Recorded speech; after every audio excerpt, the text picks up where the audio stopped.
Okay. How do we play D&D again? It's been a while. Um, throw rocks at it. Anyone remember what happened before? Nope. Oh, we killed the big eye thing. And then we came home. Huh? We saw. Yes, did we? Yeah. So we harvest. I'm thinking of the session before. Yeah, we killed the big eye thing. We came. We sold his eye. And we basically spent like ages stood around being like, okay, we need a thing with true sight. Brianna was killed. Yeah, Bran almost killed Regis. Yeah, so last time, that was many weeks ago, the party, upon returning home, was met with confrontation between Brienne and Regis. But they managed to calm the situation. Brienne was relieved to see them and informed them that as Lady Genevieve was looking for them. The elven city of Ethermel had been attacked. Regis congratulated the party on successfully achieving their mission and harvesting the essence required. He and Matilda also gave the party their next mission to acquire the eyes of a creature with true sight to be used to make magical items for the party to see the tethers they need to cut. And discover a place to forge the blade. The materials involved would require an especially powerful magical forge. Arwen and Klari acquired some new supplies from Bistina. Stix bought a new wagon, and they spent some time looking through Barnaby's old books for information about fiends. And they met some new neighbors. Arwen also gave Matilda the emergency teleportation orbs Barnaby invented, asking her to reverse engineer them to make some more, as well as getting her to identify the strange mirror they found, which shows people as Dragonborn. This is a slight retcon, as Abby asked me after the session what it was. And so I just said, yeah, I'm happy to go back and just tell you what that is. So that mirror that shows people as Dragonborn is a mirror of draconic rebirth. If someone spends enough time looking into the mirror, they will be reborn as a Dragonborn. The mirror is somewhat cursed from the point of view of it tries to entice someone who looks into it into becoming a Dragonborn by showing them as an idealistic version of themselves. Changing the visions. You have this mirror, yes. Well, I didn't know. Oh, that's giving me shit to think about. After a nice rest, the party Regis offers to teleport the party to Yelion, using a token Stix had to successfully transport them to the outside of the city. So, that is where we're picking things up, with you guys on the outskirts of the city of Yelion. And yes, you now have new information about the Mirror of Draconic Rebirth. When you Yes. say, oh, sorry, when you say you'll be reborn as a Dragonborn, does that mean that you have to die or like you'll transform? No, if you spend, I think it's an hour. If you spend the required time looking into the mirror, basically as if you were the equivalent of attuning to an item, you are just what's the word? Not reanimated, not resurrected, reincarnated as a Dragonborn. It's like a character select screen, you know? Except all you can do is change your race to Dragonborn. That's the only thing you can do in this character select screen. Like at the beginning of a video game where your character gets up, goes to the bathroom, looks at the mirror, and then their face just morphs and shifts, and we just go on with the rest of the game. Not using that ability anymore. Oh fuck, that's actually really fucking tempting. It's being a half elf. Me likes being, but also being a half elf is, you know. We could. Well, Charge people to use the mirror. no, we could. I have a question. Okay. So, as per Tasha's Cauldron of Everything, oh no, Modern Canon Monsters of the Motherland, there is the thing of like, you can pick like, traditional Dragon Ball. I think that would do to con +1 to, I don't know, charisma or some bullshit. I don't know. Would I have to keep? Would I have to go with that, or can I keep my rate, my stat bonuses from being a half elf? As in, because of because of like the optional rule of you can put 2 in one thing and 1 in another. Yeah. When I change, can I keep that? If you wanted to, yeah. Because Dragonborn get +2 strength, +1 charisma ordinarily. Right. Because half elves get +2 charisma. Yes. Yeah. Where are the Or half elves? or is it the other way around? It's +2, +1 charisma. Where are my half elves? From here. Half elves. Half elves get +2 charisma and 2 to yes, half elves get +2 to charisma and +1 to 2 other skills. Huh. Yeah, so you could keep your. I definitely did not do that. Let's say you could keep your stats. I'm gonna look up the Dragon Ball stats because sounds fucking sick. Can you choose the kind of Dragon Ball? So what the mirror does is it shows you an idealistic version of yourself. So I believe you all looked in it before, and I believe I described you as like a gold paladin, like Dragonborn Stix, because that's what sort of immediately seemed the most tempting as Stix to be this sort of like glorified golden paladin. Klari, I believe, because of her affinity to sort of the lightning dagger and stuff, I described as blue. And Arwen, I think I possibly described you as black to go along with Hugo. But it would essentially be a choice, yes, because the mirror is mildly cursed in that it wants you to transform. And so it shows you an idealistic version of what you want to see to make it seem more tempting. So if you wanted to be green or blue or gold or bronze, it would show you that as a subtly like trying to if being a black dragonborn was going to be the most tempting thing, it would show you that. And if it didn't work, then on subsequent viewings it would sort of shift the way you look.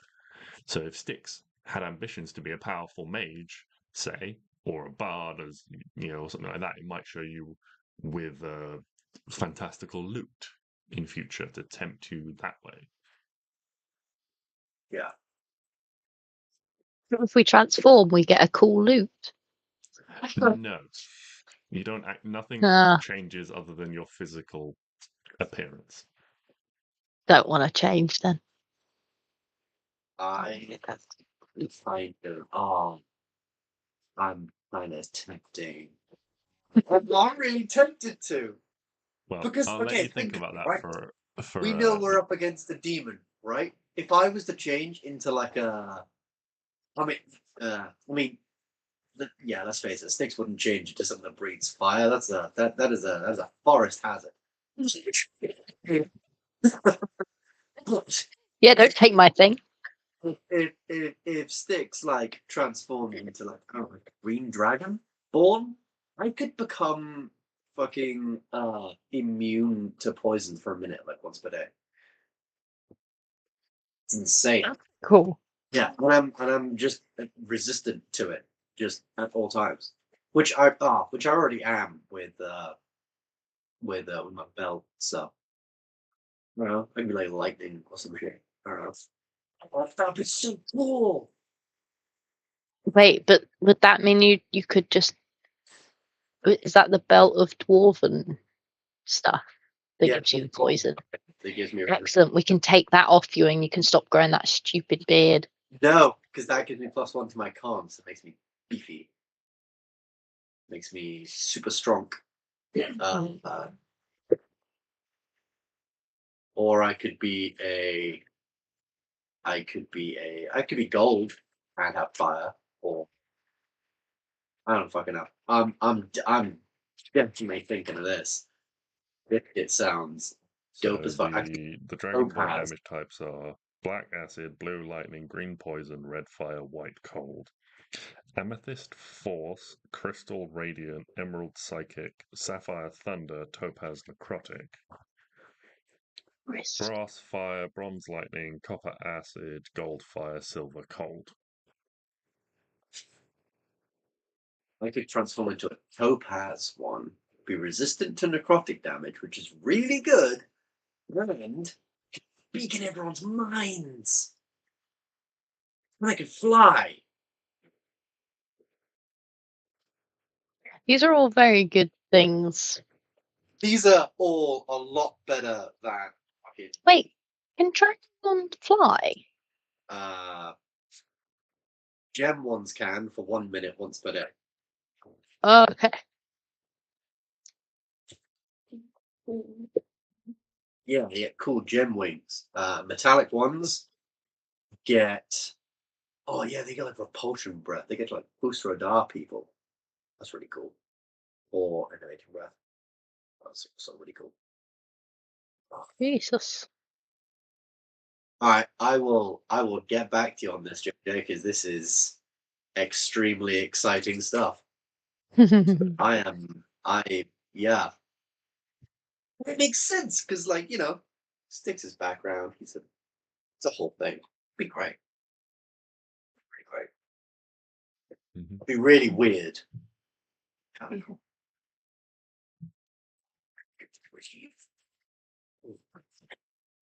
Okay, well, with that Anyway, discussion, sorry.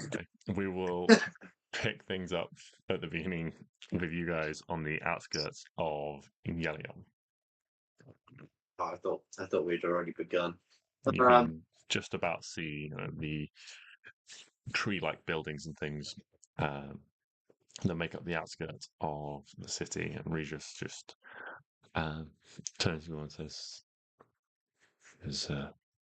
well, I think you have arrived safely. I will hopefully see you soon.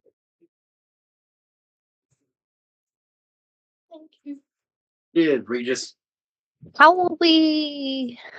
Were we going to draw all of the things out? Is that what we were going to do? The circles. Yeah, I think we're going to draw them out for him so he can just teleport us places. Okay. Yeah, he just goes to sort of like a clear spot on the ground and pulls out some chalk from a pocket and starts drawing a circle on the ground to get home. Oh, he's so cute. If you guys could go while I draw this is very awkward.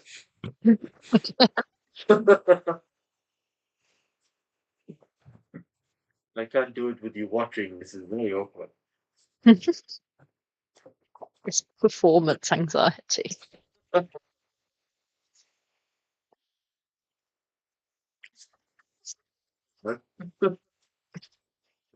Finishes drawing his circle, politely inclines his head, and just steps through and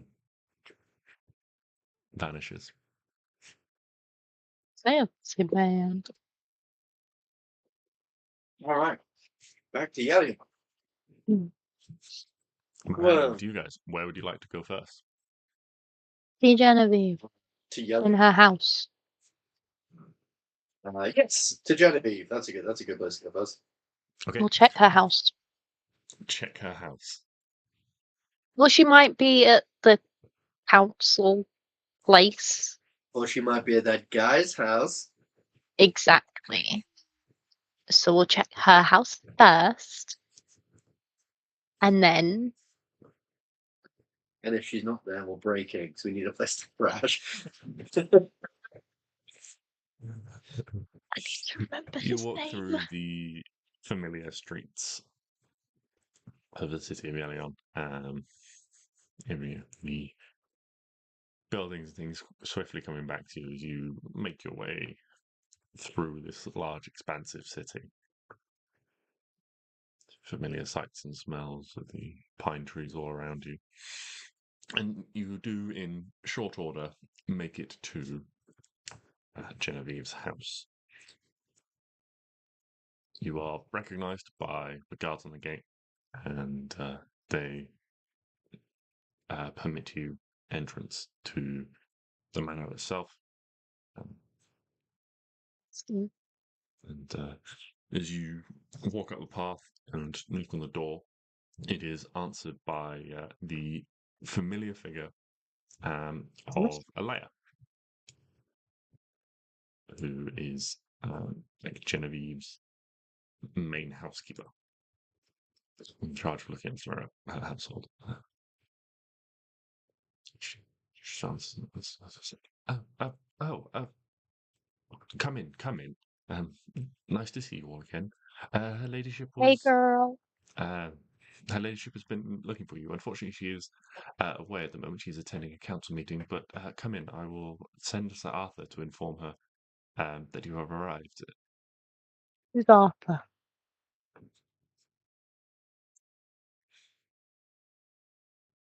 Arthur. Arthur Costain. He is Lady Genevieve's personal guard. Arthur Costain is someone you have met before. He accompanied Genevieve when she travelled to Rosenzen from the city. I obviously thought he was relevant. He's a sort of like older man in his sort of 50s or so.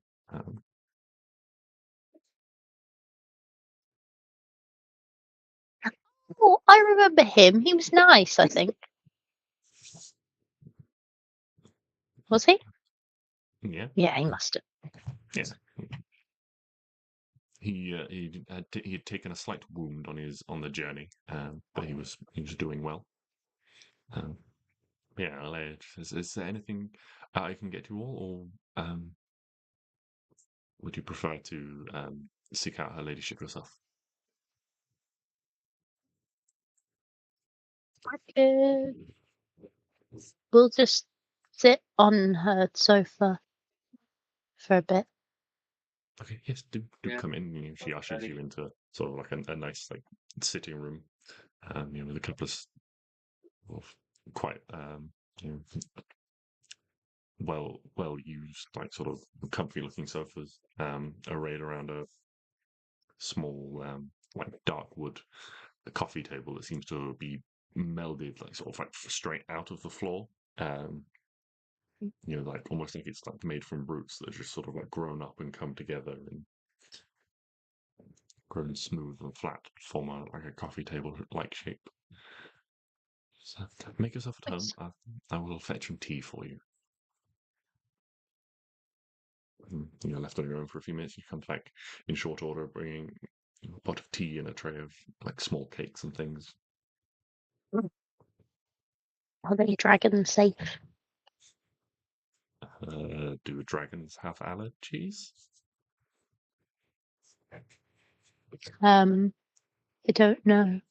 They do now. I'm afraid I don't know either, unfortunately. Yeah, I give it to Hugo. Yeah, Hugo. We'll soon see. He'd like toss one in the air, and Hugo just neck, like, And he is shoots content. out like a little viper. Like a hungry hippo. I said like a little viper.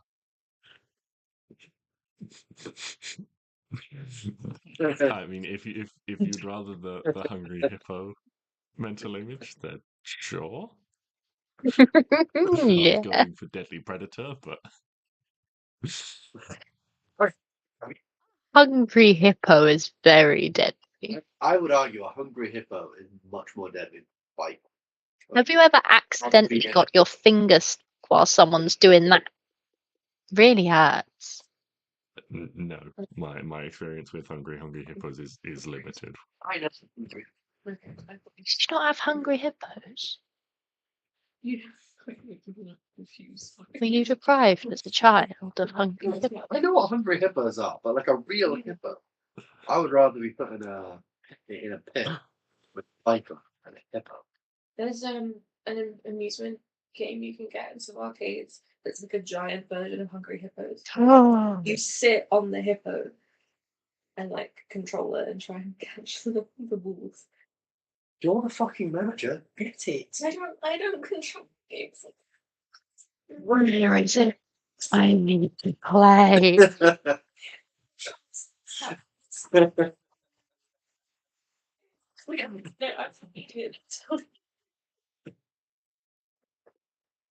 This is my life's goal. Should like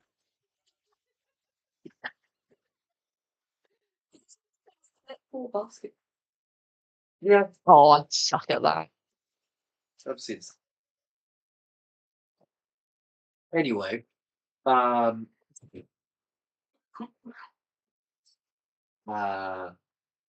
Guess we'll wait around for Left to the old enjoy. really Technology. Huh? Half hour passes, an hour passes, 2 hours pass. Good lord. You guys are therefore waiting for quite a while. Before eventually you hear the sound of hurried footsteps outside the door, and the door is thrown open, and there you see the familiar figure of Genevieve standing in the doorway. Hey, girlfriend. That it's your faves. Like a relieved sort of smile spreads over her face. She's like, She's sort of hurried on quite quickly, a little bit breathless. Her sort of like neatly like pinned up blonde hair is a couple of like loose strands. It's like, so where the fuck have you lot been? Good lord. Oh, we have been this really, really cool place called None of Your Business. I'm kidding. I'm kidding. I'm kidding. Joshing around. I'm sorry. We have been in a very, very dangerous place called the ethereal plane for a long fucking time, getting the essence of what is called spectre trees, big, many-eyed monster, so that we can. I was about to say get the head off the snake, but that's not what we're doing. We're cutting the venom out of the snake. We're stopping Balsam having magical powers. So that Right. when we fight him and when we ultimately kick his ass, it is a lot easier. She sort of takes a moment to sort of take that all in. Before she sort of walks into the room and sort of plonks herself down on one of the sofas and picks up one of the leftover cakes and just starts eating. It's just like, okay, well, how much do you know about what's going on now? Brienne did send me a message to say that you were back, but yeah. We're at war. We don't know how it's going. How is it going? Pardon? Who's taken over? Well, he's I assumed it was Boston when I remember second. No, for sure. China. War with China. Anyway, yeah. So, are we winning? No. I wouldn't consider the loss of a major city winning. City? Yes. Oh, yeah. Oh, yes, we did find out last session. We lost. Ilthamel. Ilthamel is lost. Yes. Yes, Brienne did tell you last session that the Oh yes. city of Ithamel had been lost. How it's Like- the Many hours. We could have been winning. thingy okay. Turned it around.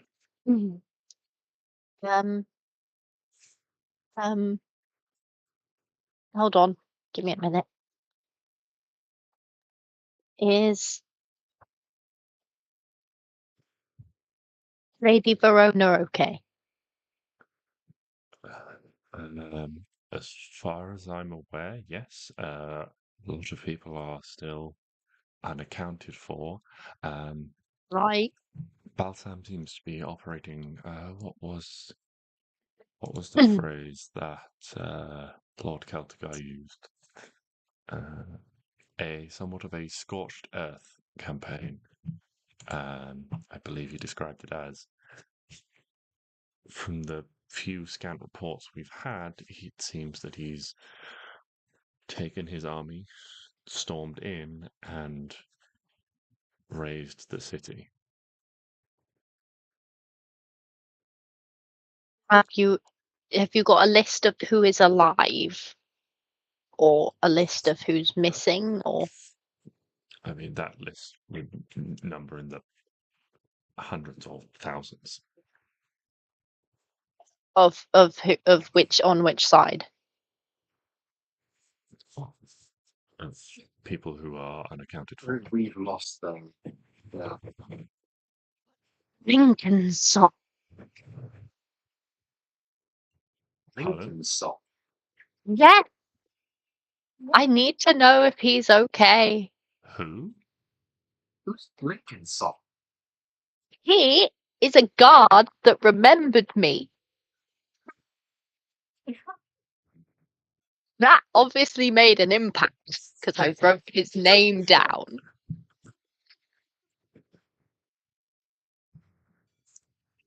I'm sorry, I don't. I haven't heard any reports of the Blank. Ah, no. Many people did make it out. Those that survived have somewhat scattered.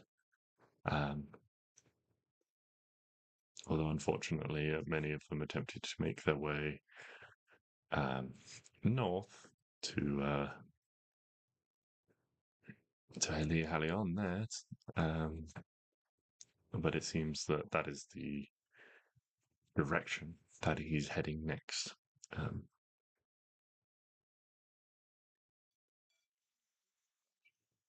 The country is somewhat in disarray. Oh. The elves are scrambling to defend their own, trying to muster their forces in that direction. The orcs have pulled back. Why?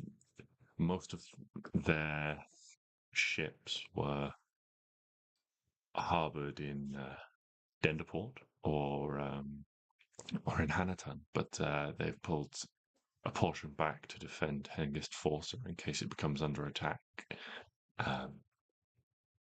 as well as sending a force. That's going to be a long time. Around to reinforce Ormstala on the coast there in case he heads further north after that. The dwarves are being unhelpful. They are still dragging their feet. The Baroness Rog has withdrawn her forces. The issue of Lord Brimbroth's succession was decided, but it seems the Baroness has taken unkindly to the decision, and so she is with, well, by the letter of it, she is carefully assembling. The subtext is she is withholding.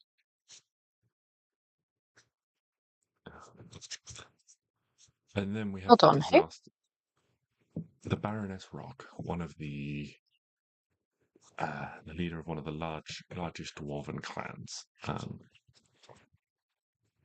Wait, what happened to the king? His Highness is doing what he can to assemble his forces, but he is dependent on his vassals, and the Baroness is one of those, and she is dragging her feet, so to speak, about supplying the required units. Right, okay. which is causing a delay in any mobilization of a large dwarven force. Can I just go and slap her?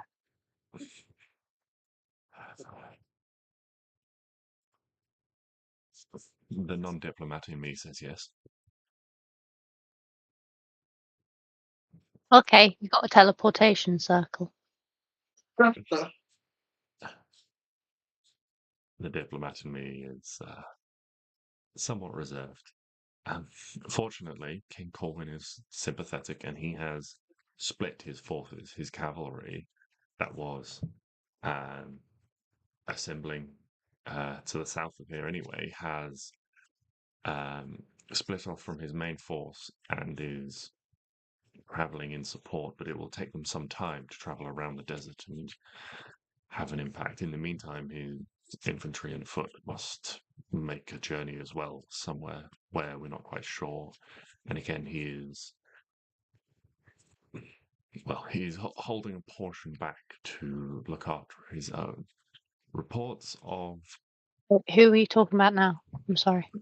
the human king, led by King Corwin. Reports of how did you get here? You may have encountered someone on the way, but reports of devilish activity have increased dramatically, 100-fold in the last couple of weeks. Small villages, towns, cities, everywhere is reporting 1, 2, 5, 10 sightings of demons and devils or fiendish creatures in general. It is causing a large number of the lords to, again, withhold forces, trying to split focus and look after their own. Do they know where they're coming from? Is there like an origin point for all of these demons and devils? I would assume together. Somewhere. We have not been able to pinpoint one as of yet. But yes, Stix, the origin does, those more closely affected do seem to be those somewhat closer to the desert.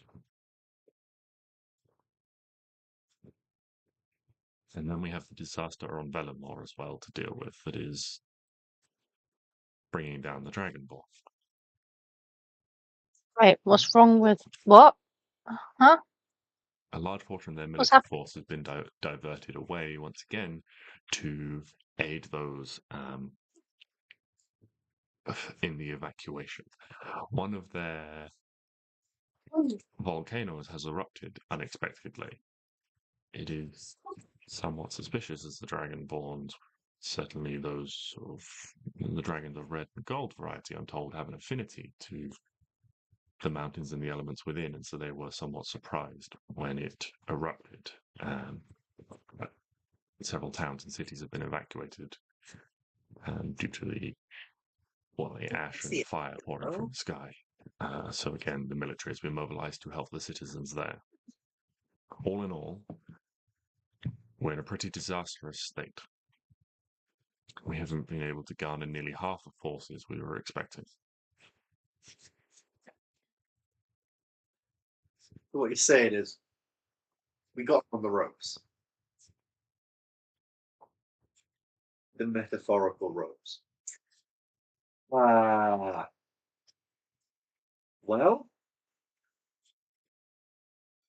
silver lining.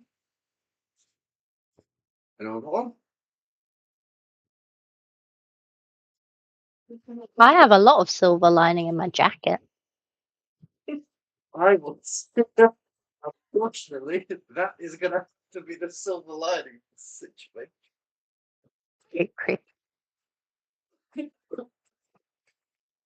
Right.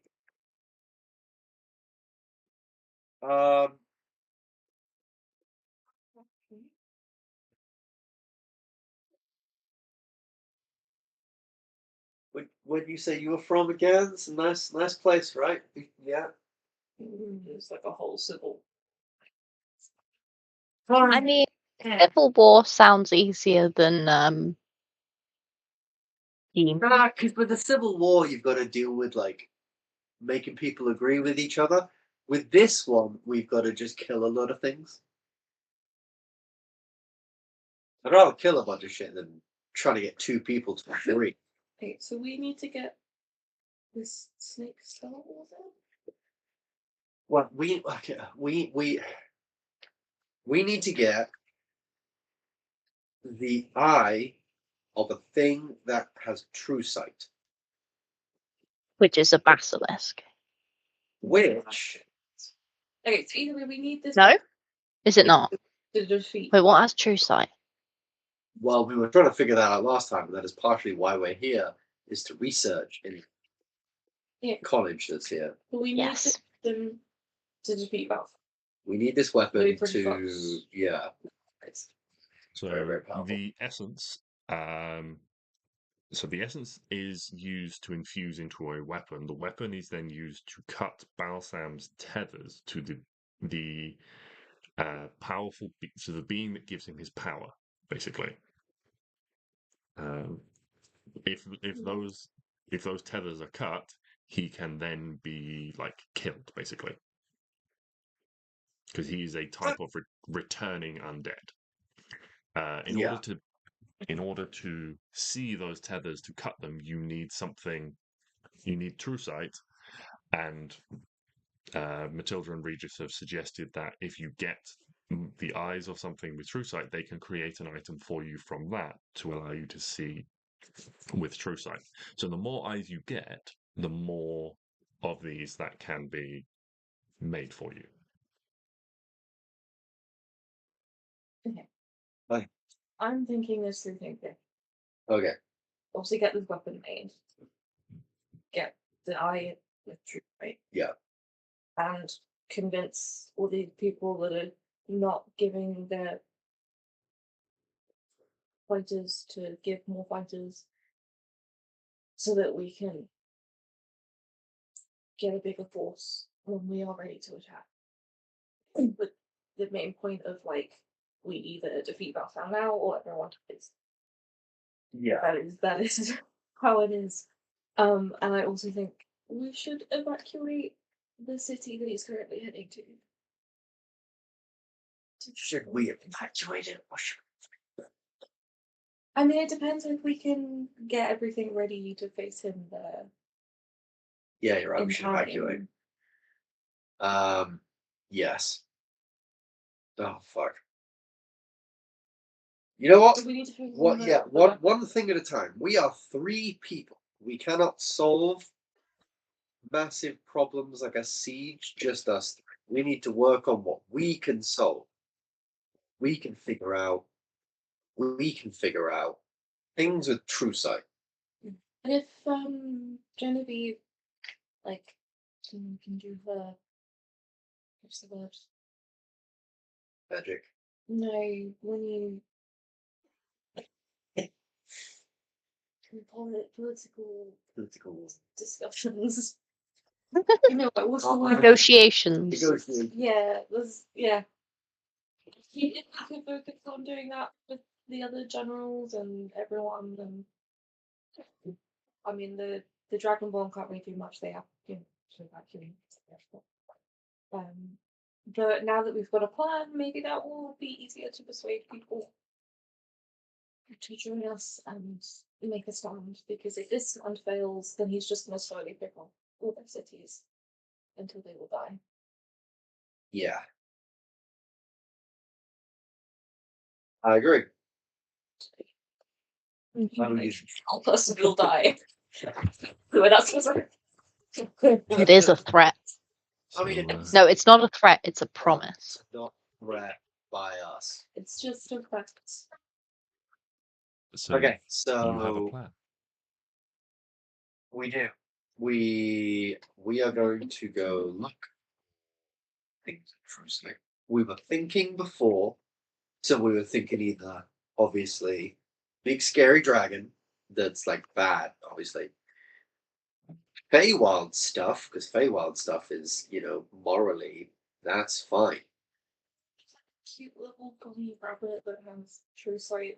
We are not going to go around and start Next, a cute little bunny rabbits that have true sight. Right, that. Thank God. Seems really mean. Oh,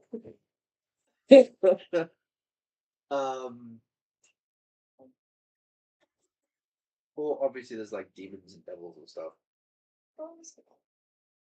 which are already attacking the world in several places. So maybe some of those, but there was like specific ones. Like I pointed those out last time, like a hit fiend or a something else stuff.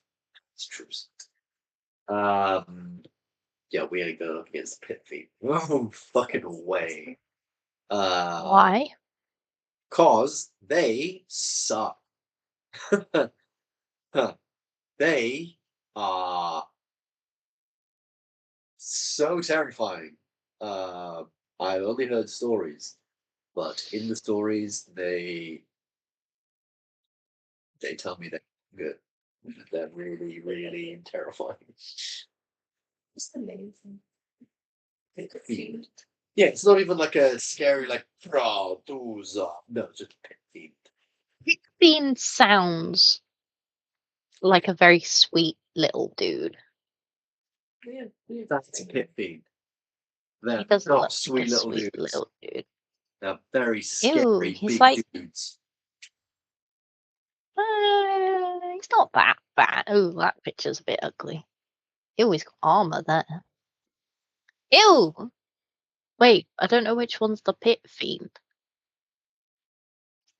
Ew, he's like posing sexily. That's disgusting. Sounds to me like someone Yeah. from the abyss. Ugh, Finally ugh. found. Why are people sexualizing these ugly animal demon Because you're on the things? wrong corner of the internet. I'm literally on Google Images.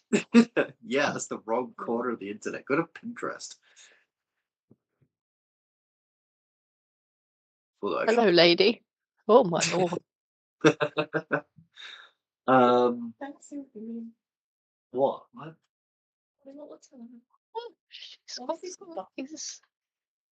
Because he's a man. Because he's a fucking monster. He's gotta be buff. Because in hell they don't have clothes. It's either armor or nothing. It's nerf or nothing in hell. Armor or au naturel. It's all too I'm fiery. All the clothes burned away. Oh my god. It's so short. I think I'm just. Oh my! Why? Oh yes, of course. Because as a woman, suddenly it's going to be more human-like. That's the thing with Warhammer, right? It's like I don't know if you've ever seen like orcs in Warhammer, but the male orcs are like these massive, huge, brooding things with like big jaws and huge tusks, and the women are basically just green human women. That is it. Makes no sense. Anyway, maybe not all of them. I don't know much about Warhammer, but that's all I've seen. Anyway, we need to go to the library and look up things at True Sight, things in the Feywild, things in our world, potential big bad dragons, all sorts.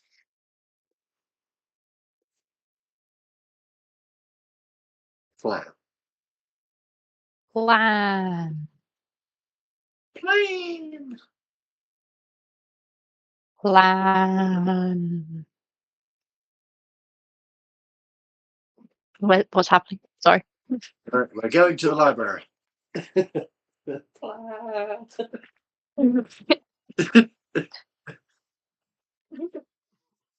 If I said it, I would absorb the information. It didn't work. Fine. The world's only ending. So, you guys head off before you Genevieve says, just if you could keep me appraised of where you're gallivanting off next to before you leave, that would be appreciated. Going round the corner. Do you want anything from the shop? Yes, actually, there's this little shop in the Rose District that does these marvelous little. No, never. I'm getting distracted. You have important things to be looking into. Actually, I can't read, so I'm getting the snacks anyway. So Oh, for fuck's sake! Yes, every time I forget. I'm on snack duty. Wait, what? Every time I I forget can't that read. Arwen I'm on can't snack read. duty. To be fair, we've been in the astral plane for God knows how long. That would be great. That would have been fantastic, actually. Yeah, can we make a stop off for some fucking snacks? I'll get the snacks. You just tell me what you need. I got it. I got it. You start. Yeah, Get some snacks. yeah. I will help you read. I'll keep fueled. Yeah.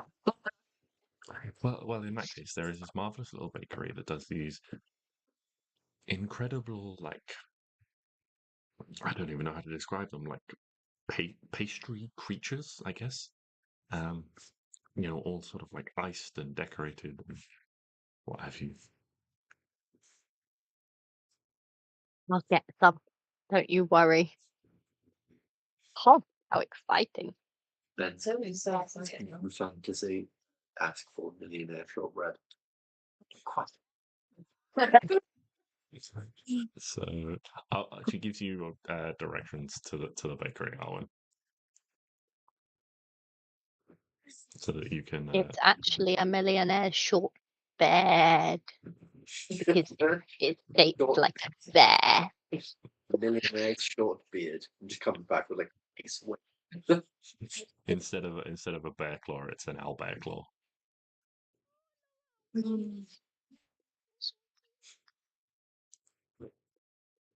I can't tell what's going on with Abby's face because it's about 4 pixels on my screen for some reason. But I think I think she was pulling her "oh, that's really cute" face when I mentioned owlbear.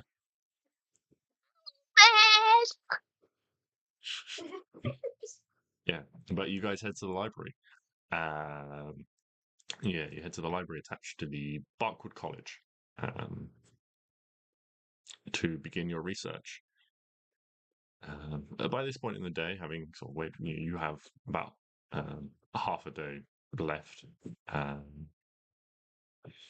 What is it that everyone is looking for first? Are you both looking for the same thing, or are you both going to research something individually?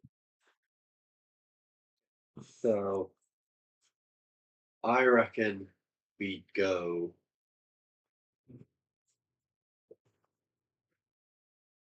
Oh, you're like a knowledge cleric, right? So you could just you can now just make yourself fucking knowledgeable about shit.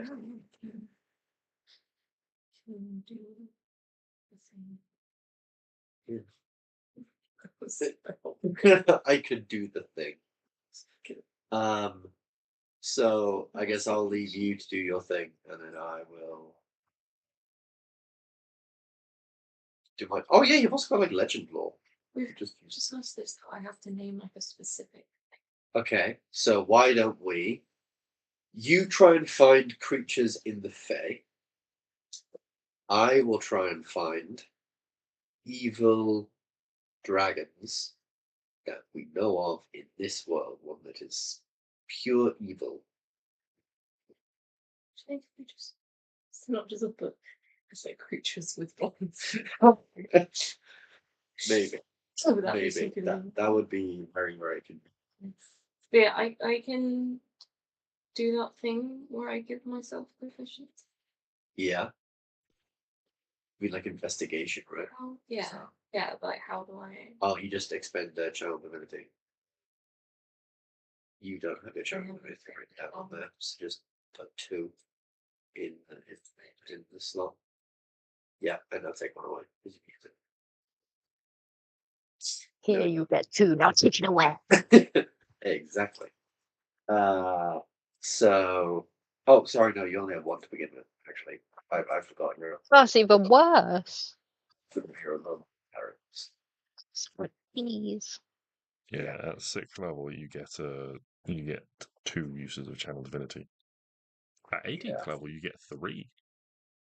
Oh shit!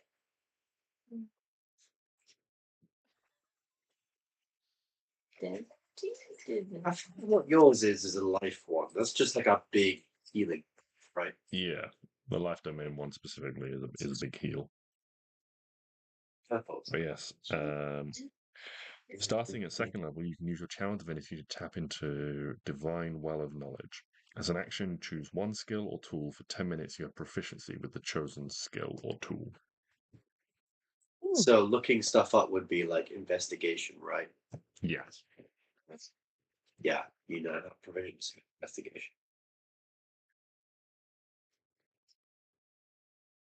Which now means you can't roll below a 18. Please.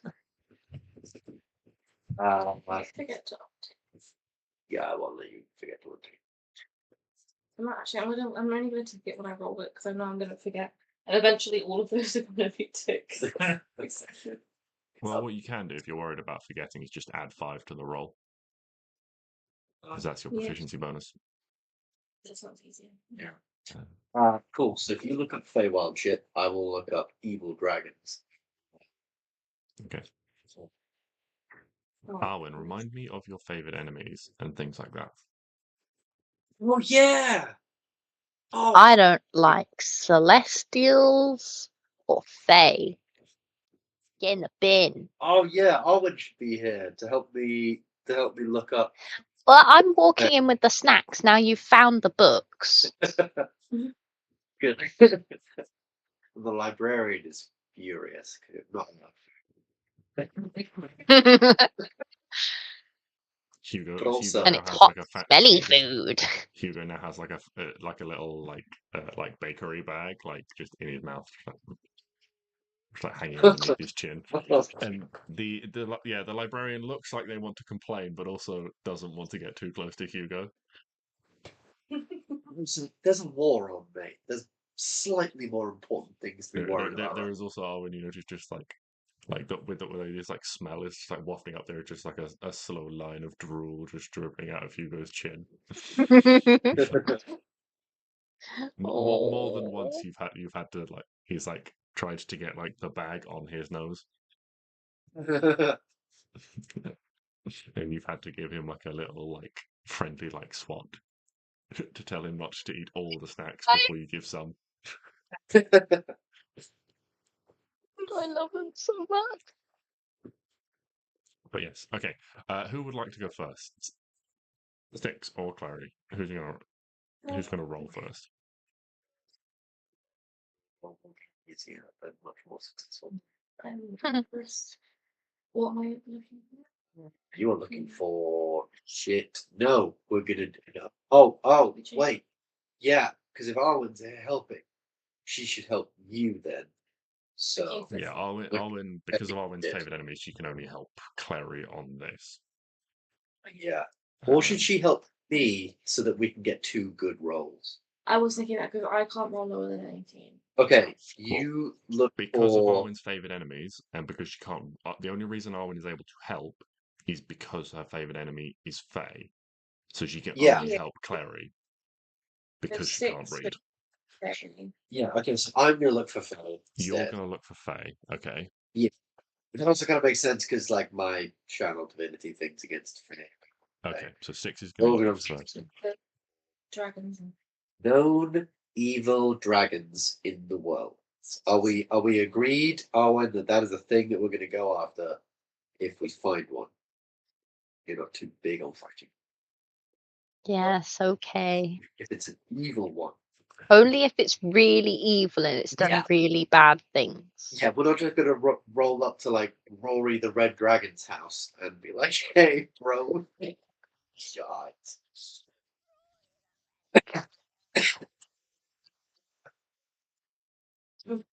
Cool. So I'm looking for dragons. You're looking for evil dragons.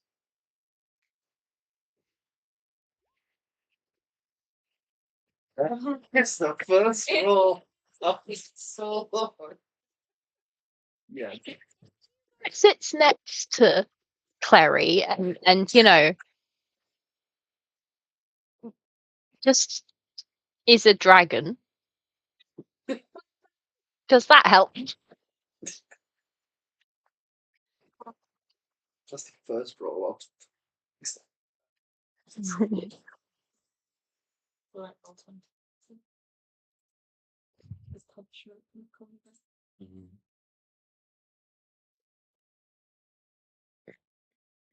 Okay.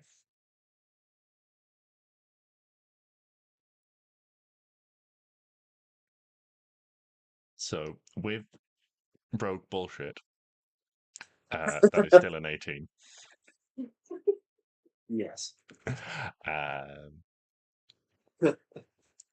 Exotics, knowledge, cleric is in So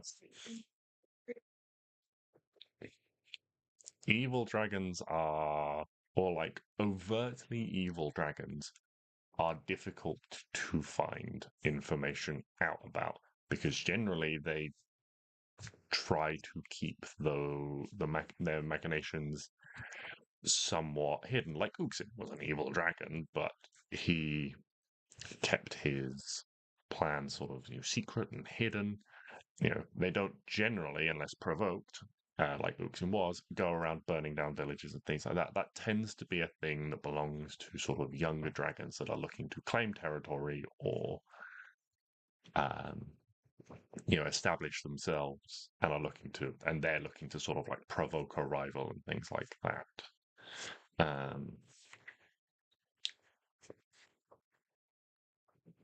With an 18, you do learn that the level of dragon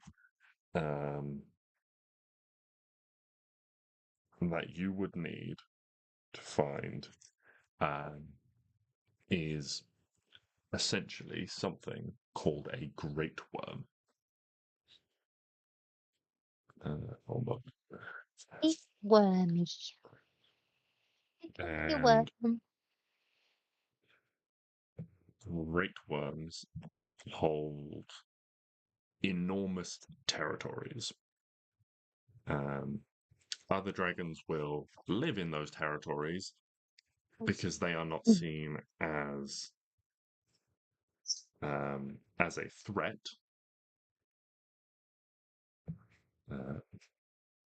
And so an individual great worm will hold a massive territory that is potentially many,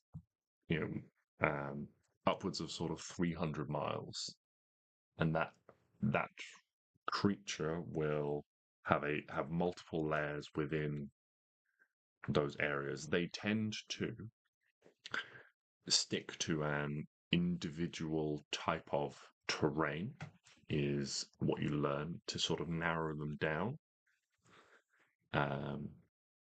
For example, mountains or deserts or plains, that type of thing. But they hold huge like swathes of territory. And if you were going to hunt one, you would probably need to spend time narrowing down its territory and things like that. You would have to go out and speak to individuals who know those individual areas more carefully, and do research about those specific areas. That is what you get with an 18 on dragons. So you can from that deduce that things like there is probably one great worm who holds sway over the Drogdoran Mountains. There is probably one who holds sway over the desert. One in the East Plains, one in the West Plains. You gather that sort of area is the area that a great worm will control. The only other thing you get, which is It's not quite sort of like where you're looking for dragons. The people in the library are very helpful. There are several sort of clerks and things who, as you've pulled down sort of quite a large number of books and doing research, are helping you out. And one of them was like, "Oh, well, I did hear a story actually. It wasn't sort of, well, I'm not really sure. It wasn't really very dragon related, but there was more of a rumor of some. Well, it was.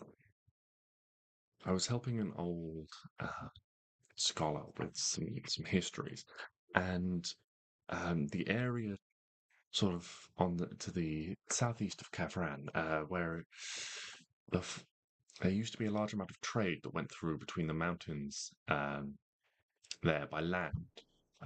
Apparently, in recent times, that has been completely diverted by sea because the woods became impassable due to the only sort of reports that have come this far are of a winged creature.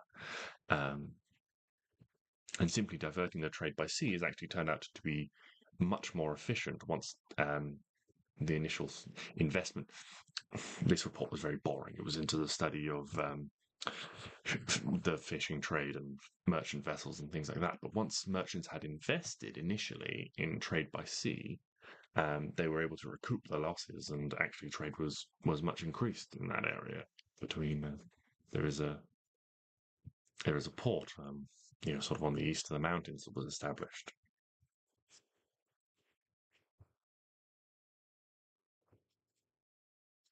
So you learn that there is Yeah. some sort of winged creature that has disturbed trade in the southeast some time ago, and the trade has just simply been rerouted because no one has dealt with the threat. But that is all you know from what you can find in this library about it. If you went and spoke to a source closer to it, they would most likely have more information. Yelion is pretty far removed from that area of the world. And if you narrow down a part of the world where you would want to go looking for something like this, then you can go and speak to people in those areas who might know more. But Stix and Arwen, you're going to look into the Fae. Yes. Look into some Fae. I've been scouring my character for anything that will help me with investigation. The only thing I've got is giving guidance. So, a bit of guidance. Arwen, help me out. I'm just going to read off a bunch of shit. I'm basically going to be reading to Arwen, and because it's her favorite enemy and shit, she's just.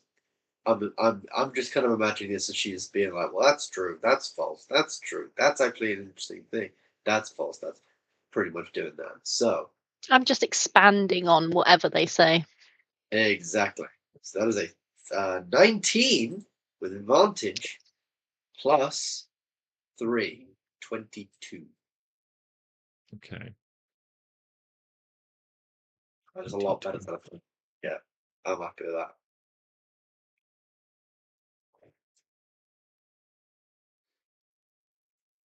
Okay. So, with the time you've spent researching, you learn that the Feywild itself is a plane that is in a constant shadow war.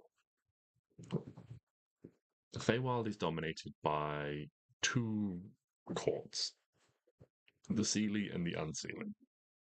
And sometimes the courts are at open war, and sometimes they are in a time of peace. These times of peace are always described as the Shadow War, where both secretly work against each other while maintaining an open face.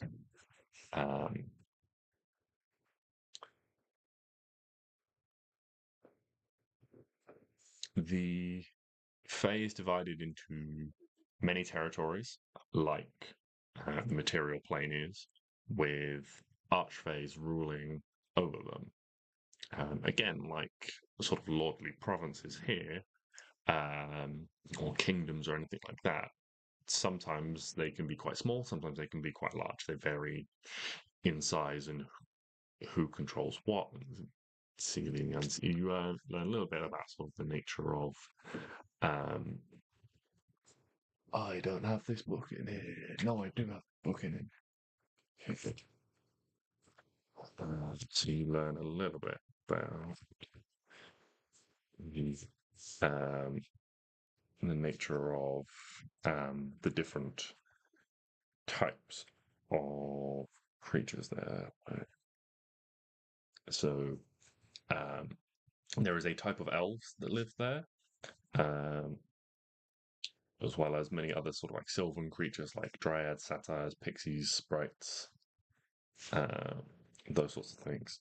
There is a type of creature there that you learn of called a fairy dragon, as well as nature spirits and things like that. Some of these nature spirits can be incredibly powerful, and each archfey that controls an area likely has a strong connection to the nature spirit of that area, or certainly great knowledge about that area.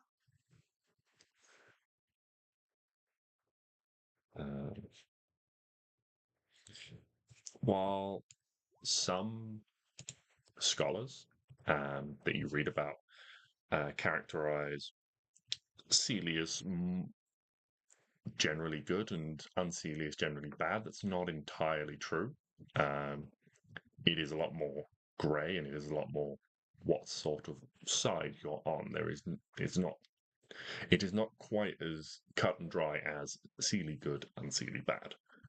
It's very much whatever side you're on has, merits and the light and the dark of each.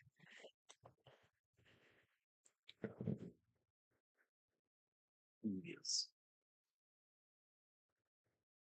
One thing you do find is that you are more likely to find unpleasant denizens belonging to the Unseelie, such as Fomorians and hags and things like that. Hag. But they are also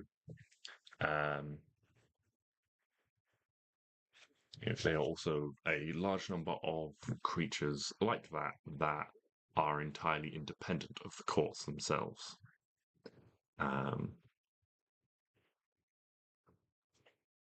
You don't learn anything about too many sort of individual creatures that have true sights, but one of the things you come across is it's something about it sort of captures you a little bit, Stix, and you start reading it, even though it doesn't seem to have much relevance to begin with. And it rings true, Arwen, as one of the stories that you remember being told about when when you were learning about your various favorite enemies and things in the Fae and things like that. Your mentor, Greydur, used to tell you from time to time. There's a story of a prince. And it was a prince who took who fell on tragic times. And when the prince fell on tragic times, he some sort of the version that Greydur used to tell tells you that he was taken in, but this version tells how he took in these people of his own kind heart, and he welcomed in 3 wise healers, the story tells. And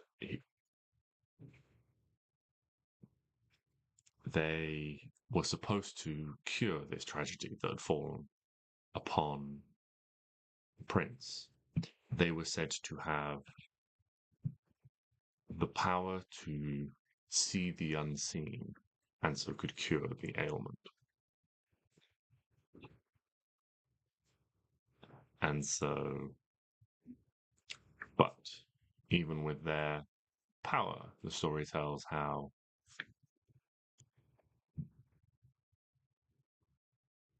the prince became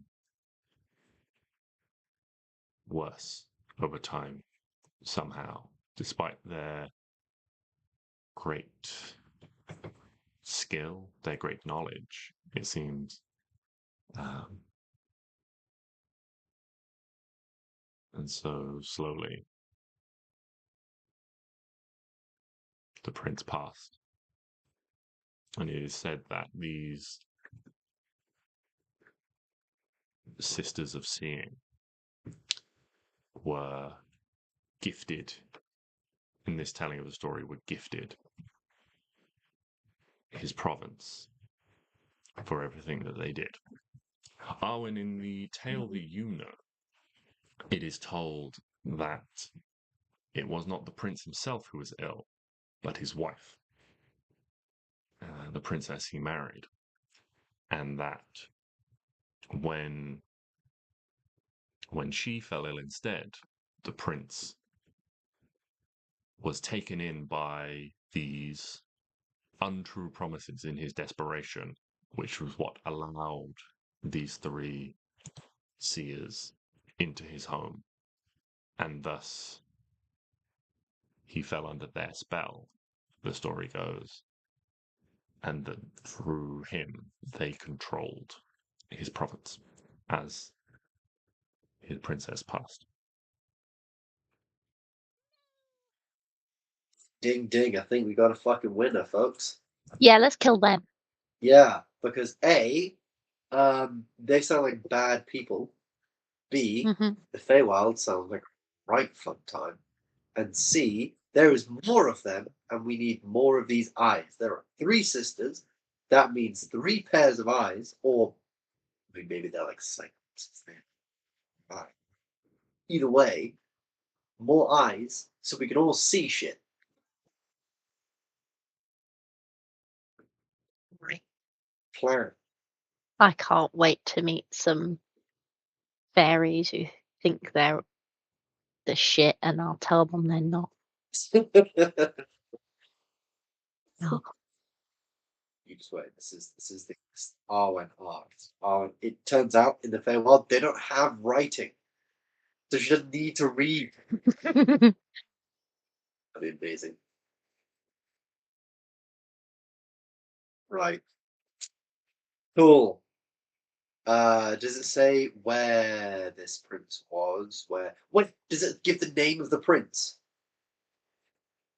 The prince, yes, the prince was called the. Where is it gone in my notes? The Prince of Roses is the Prince title. of Roses. You could use your legend lore thing now. Oh my god, I can. And we could actually find out what fucking really happened because we've got 2 stories there. And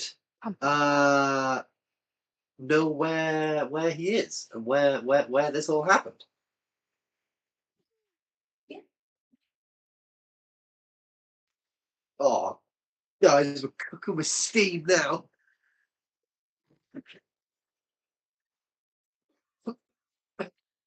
Excited.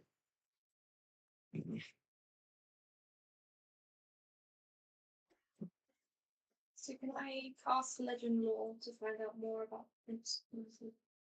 Okay, so you cast legend lore. Let me remind myself about legend. Turns out this is all a made up story. For legends lore.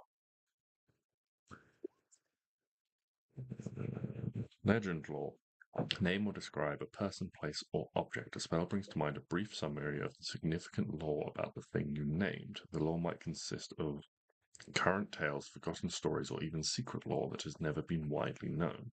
If the thing you named isn't of legendary importance, you gain known information. If the information you already have about the more information you already have about the thing, the more precise and detailed the information you receive is. The information you learn is accurate, but might be crouched in figurative language. For example, you might have a mysterious axe on hand. The spell might yield the information, "Woe to the evildoer whose hand touches the axe, for even the haft slices the hand of evil ones.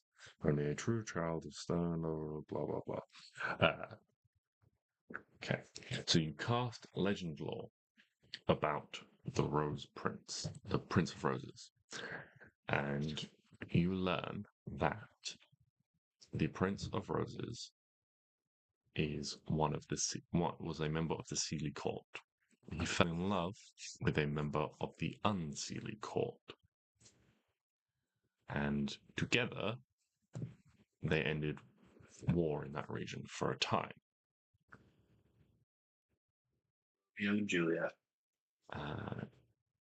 Knew this would come and bite me in the ass You today. learn that somehow this is not known, or not widely known. You learn that the princess developed an unnatural illness, allegedly picked up by pricking her finger on a thorn on one of the roses. The prince began to unravel without his love, and 3 wise healers appeared to help, gaining access to the rose garden. From within, they twisted the mind of the prince, using their powers of enchantment and illusion to take on the form of the princess, who would recover for a time before falling ill once more. Turning him against his friends, he slowly became more and more paranoid until he was utterly alone. Then, the 3 sisters joined together to capture the prince. Some say the roses still weep for the prince, crying the tears of the prince and refusing to bloom until he is free once more. You're like being held captive by these 3 sisters. You also learn that the rose garden is in the northeast of the Feywild.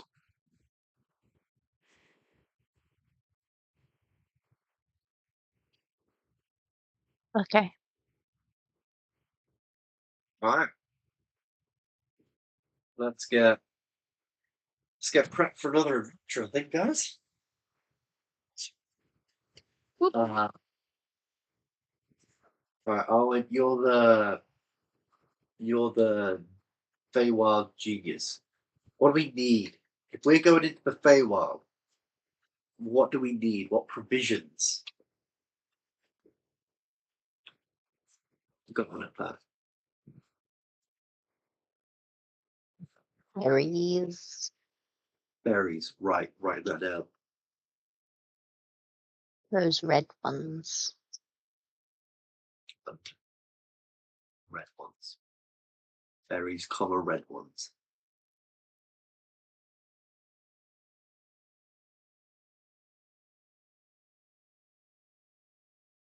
Silver. Silver. Oh, that might be werewolves. Hey, there could be werewolves there. I've heard it's a crazy, crazy old place. Take some silver just in case then. Alright. I got silver and I wrote down werewolves. Maybe it's iron. Maybe they don't like iron. I'm also writing down iron. Okay. We got 2 metals, creature, and some berries. Yep. I think we're ready. Alright. I'll go out Can- and pick some berries. Some of you guys get some iron and silver. Fucking good. The other thing I will just mention that you pick up with your 22, with your 22, was several of the things you read about the Fae do mention the possible effects of time dilation. Oh, yeah. Fuck. Forgot about that. Time can be variable from days being minutes to days being weeks. So you can be there for days and it be almost no time at all, or you can be there for days and it be much, much longer.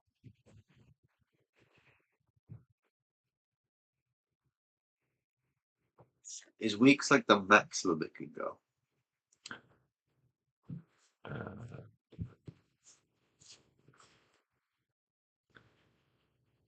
So that's according to the rules. It can be as long as months. Oh, well, according to the official rules, it can be as long as years, but I'm not going to make it years. There is no chance I'm making it years. But it can be up to day. It can be days become months. Days become minutes. Days become hours. Days become days. Days become weeks. Days become months. Yeah. Okay.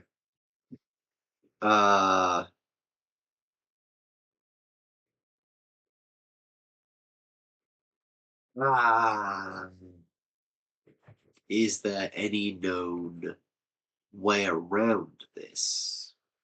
Not in the information that you've picked up so far.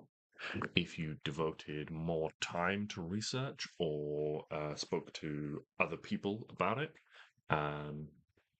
the library is attached to a college of learning, so there are people there who you could speak to.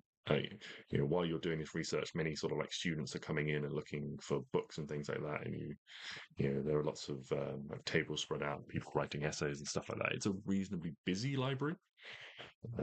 You guys have sort of commandeered like quite a large sort of like set of 4 desks with like all these books like spread out. People are sort of like skirting around. Hugo's like fallen and asleep like under the table with like one head like on a chair. And no one wants to approach and risk like literally waking the dragon to like ask if they can like sit down or like use one of your books or anything like that. I was right, it is iron. I've got iron. Rowan berries. I mean, I don't think this is D&D lore. It's real life lore. Yeah, none of this is familiar to me, so. I read fairy. So what? We're picking it up either way. Well, why don't I go and speak to some of the people, because I do talk. And You do talk. I do talk. And you look up some of this time generation shit and see if we can get around it. If that's legal. Cool. Then I will go find a professor of knowledge about Feywilds. Okay. Who would like to go first?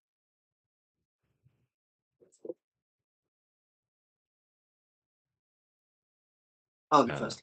Let's do Stix first because more research will require more. Basically, you guys have pretty much like I'm gonna say with the knowledge you found, you guys have kind of sort of exhausted most of the rest of the day.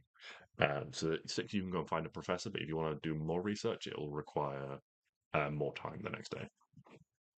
That's fine.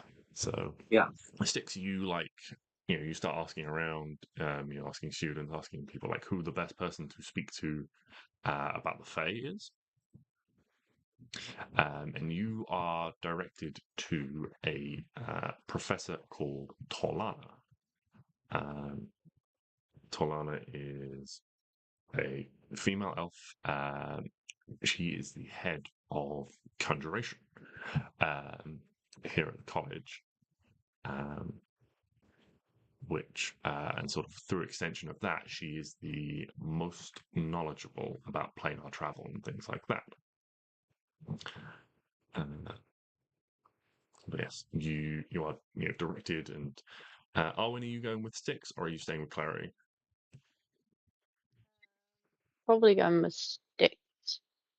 Okay, so you head off. I mean, the two of you head off together, through the corridors as directed, and eventually you arrive at like a classroom. There are several students just sort of slowly filtering out, and as you head in through the door, you can see that this classroom sort of drops away a little bit to form like a small, tiered, lecture room. There's maybe sort of like 5 rows of staggered seats, so everyone can see in a big blackboard. And there is a professor stood in sort of quite flamboyant, brightly coloured robes. Tall elven figure with long blonde hair, curled up in sort of numerous braids and things down her back. But she sort of looks up as you all enter and says, "No, you are you're not students of mine. What can I do for you?" We are looking into the thing, and we are thinking about going there. However, I have 2 questions. First of all, do you know of a way we could get there? And B, do you know of how we could bypass the time dilation of going there and coming back? Obviously, with the world as it is, we don't want to be away for too long. We would really, really, really like to be back as soon as possible. So, Well, you ask some weighty questions. Well, to answer your questions in order, there are 2 ways to get there that I know of. One is if you have an item attuned to the Fae itself, then a powerful mage can cast a spell called Plane Shift, which will take you directly there. It's very easy to. Well, if you have a powerful enough mage, it's a very easy method to traverse the planes. Unfortunately, the power to do so is quite rare. You do need to be exceptionally learned to do so. The other way is you search for something called a Fae crossing. These are places that are generally mirrored, both in the Fae and in the material plane, and allow one to simply traverse. They are places where portals converge.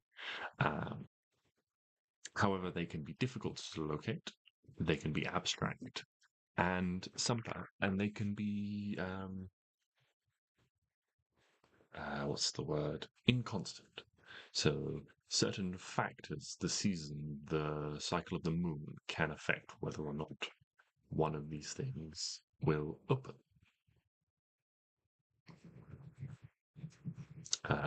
Indicators tend to be things like unnatural circles, or unnatural circles in natural shapes.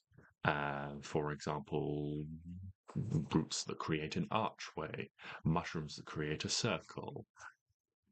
These are reportedly things that can be signs. I'm so excited.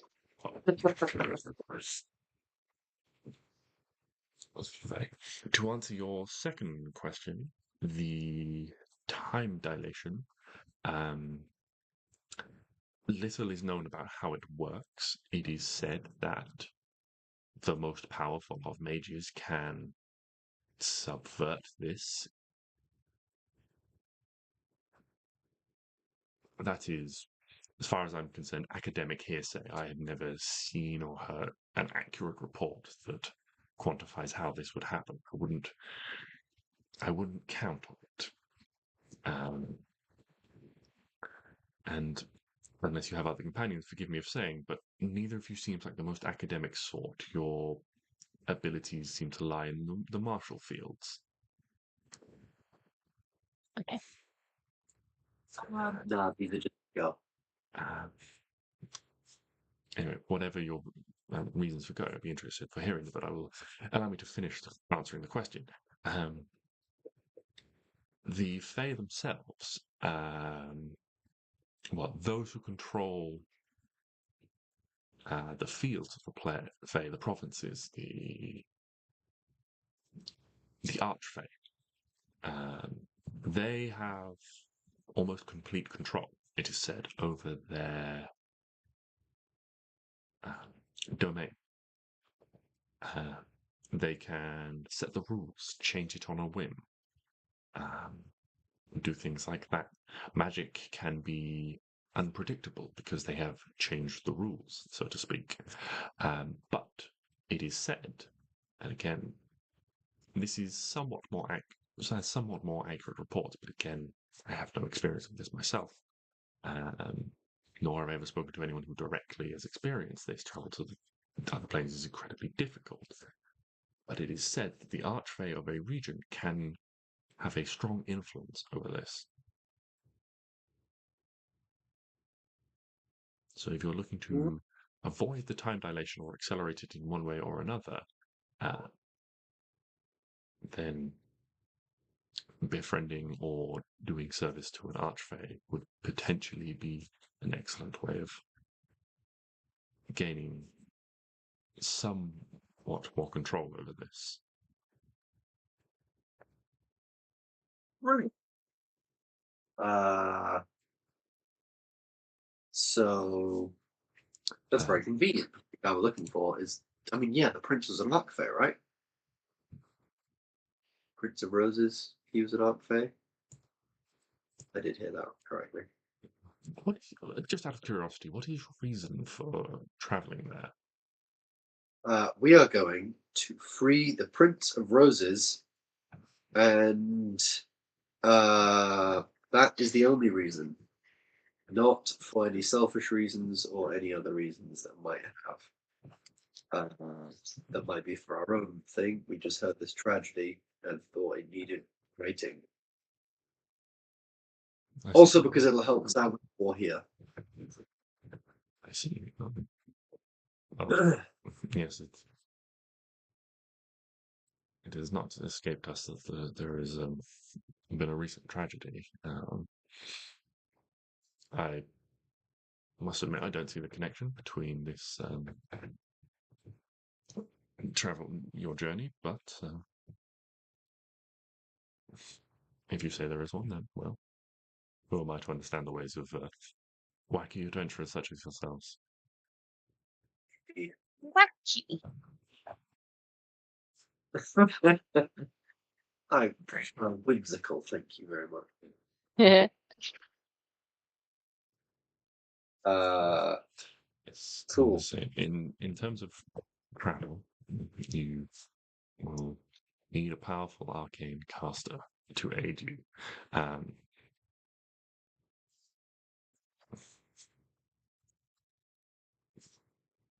As I understand it, well, if there is a chance this will aid in the war effort, I will tell you that we currently hold a scroll of plane shift within the college for educational purposes. It is used by students for testing their transcription skills and things like that.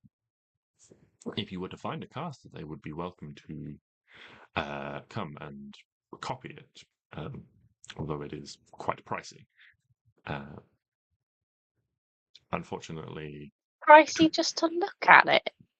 no, the transcription of arcane spells is a costly process and require specific inks and things like that that are enchanted and rare. Sounds like a scam for me.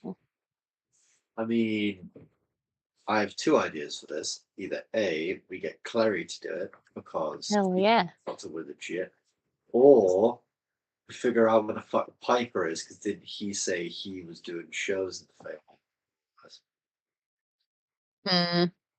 I mean, I think Clary does that mean she'll permanently have it?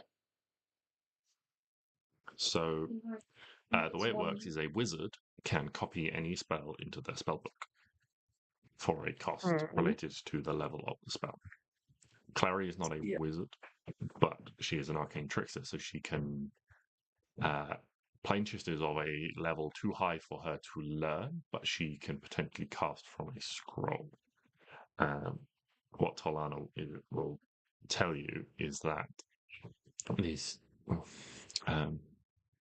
The other issue with this is, as I mentioned before, you need an item attuned to the plane you wish to travel to. The scroll we have is, as I say, it's generally for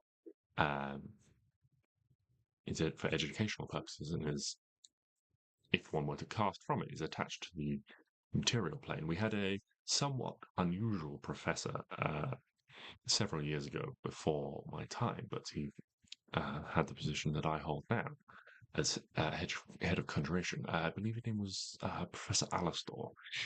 I am told he is somewhat, or was somewhat, unorthodox, and was fond of testing his students' scroll work literally. He was apparently significantly more powerful than some of the other professors here, and he liked to take his students to the Fae itself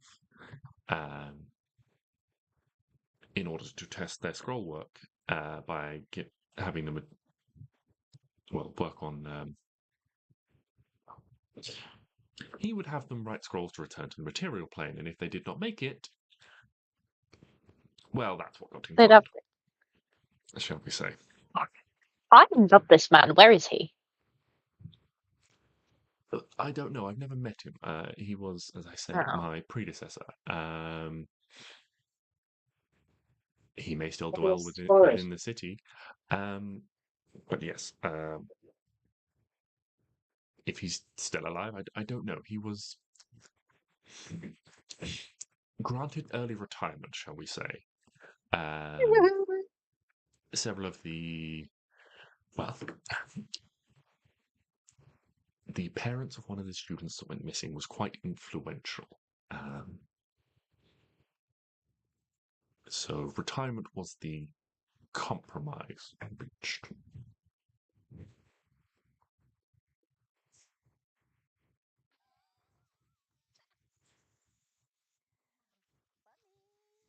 I'm writing this guy down. Alistair. Right. What a man. Okay, so we could have this scroll and hopefully use it to get us to the. So you can, if you have an arcane caster, you can make a copy of the scroll, as many academic students do. Is what she said. You will still need something attuned to the Feywild to be able to make the scroll transport you there. Yes. Alternatively, you can look for a Fey crossing. Can I go out and look for a Fey crossing while everyone else? Can me and Hugo go into the woods and shit? Yes. You can certainly begin to do something like that. Woods. It's not a creature, but would I be able to use Wait. Oh, sorry. Yeah, you finish. primeval awareness to kind of sense presence of Primeval awareness tells you if there's Fey, dragons, and various other things within a certain radius, doesn't it? yeah, Which is quite large in your favorite terrain, if I'm not mistaken. 6 miles. 6 miles. And this does it have a duration? Because I know it costs you a spell slot to do it. or 1 minute per level of spell slot you expend. Okay, so you can. So the higher level spell slot, the sort of the longer you can detect for. Yeah. Okay. Yeah. So you. So what level spell slot are you using? I mean, can I?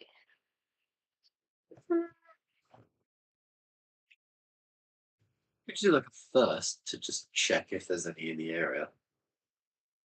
Yeah. I mean, it's nearly the end of the day anyway, so I'll go for a first, and then Okay. if I need to Yeah. use another one, I will.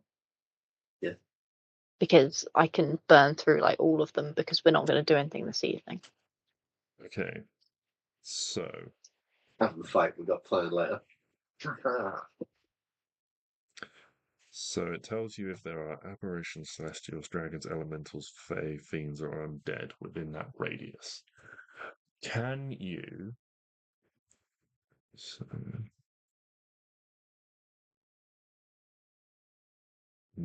because you're trying to narrow this down to like a fae presence, can you make an arcana check to kind of focus your magic and limit it to to fae only, to see if you can pick up anything?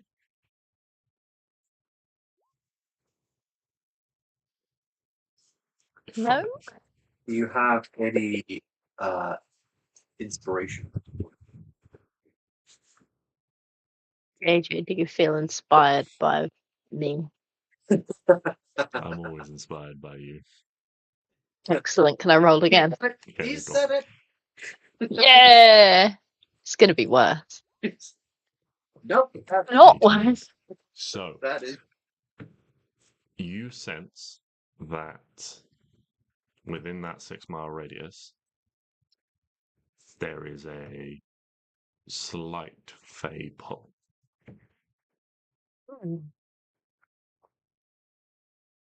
Okay.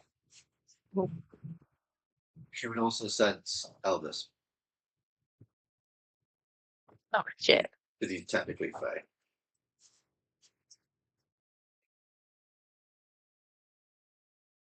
Okay, if I run away from the, if I'm in the middle of the woods and I do it, over 6 miles away from Elven. I can tell him to fuck off. Yeah, so if we can say you've explained this plan to Stix, and he has dismissed Elvis for the time being. Okay. But yes, you do sense a fey presence. Okay. Can me and Hugo kind of scout the vicinity to, just see if there's Yeah. anything about? Where do you envision yourself conducting this search from? Like, where's your starting point when you first cast this? Are you doing it like just outside the college? Are you like going anywhere in particular where you start this search?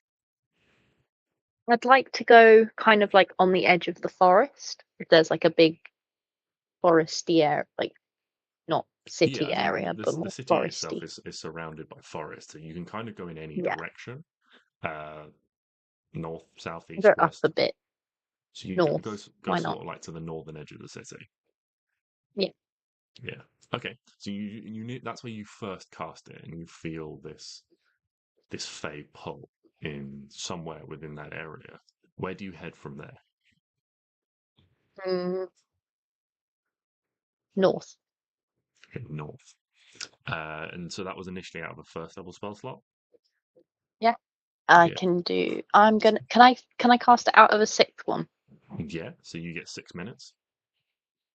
Yeah. Yeah. So you Let's go, initially Hugo. do it. You focus on Fey. You're confident that you've narrowed it down to just Fey, and you begin to walk, run.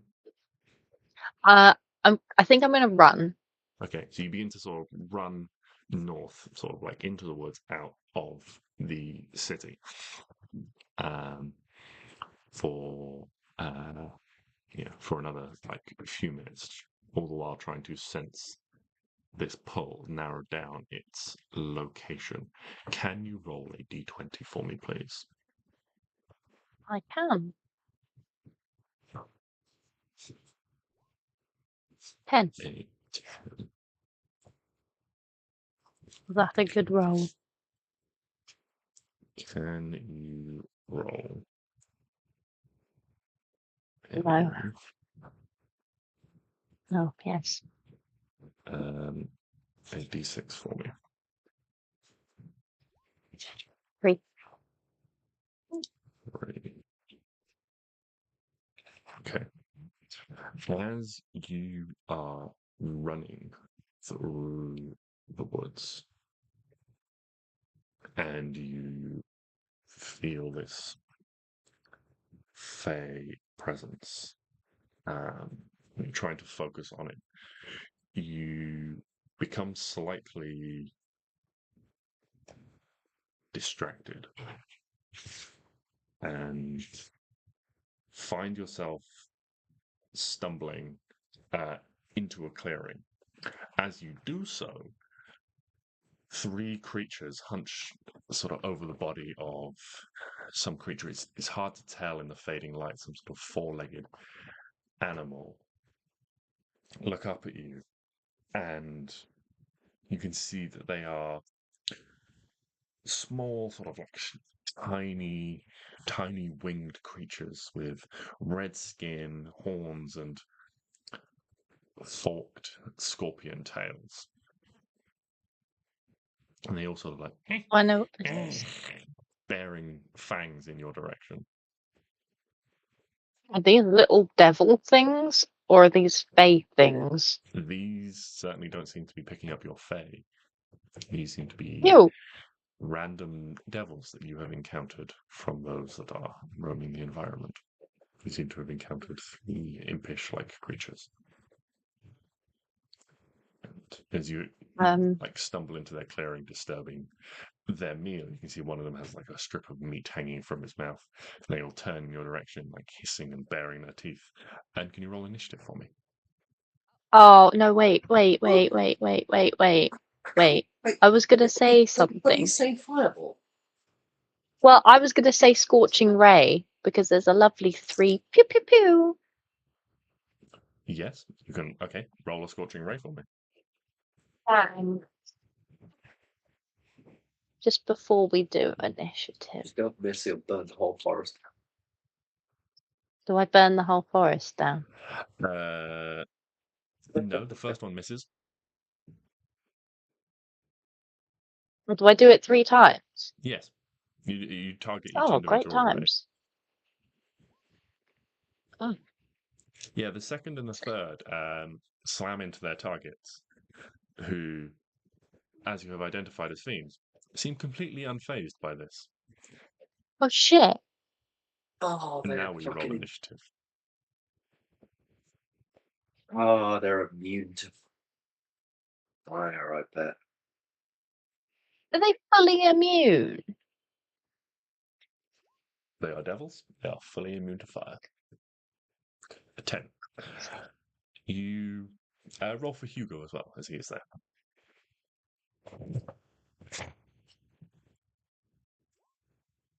A 10. Oh, Okay, look at me so, and Hugo.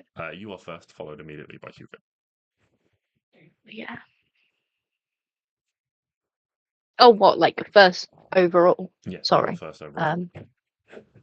So you I the will. blast of these blasts have a certain amount of kinetic force, and the 2 that you hit do sort of like stumble backwards a little bit. They seem unharmed, but it slows their advance. I'll put my cold string on my bow. Okay. Yeah, you quickly like draw your bow, like stringing it as you do.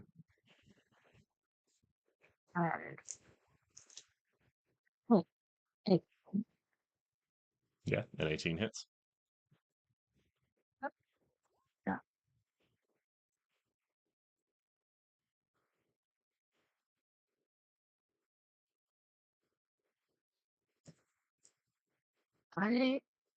You all right? Yeah. Sorry, you just looked like you'd frozen for a second. Yeah, so No, I was just trying to think. Okay, so you fire the first shot.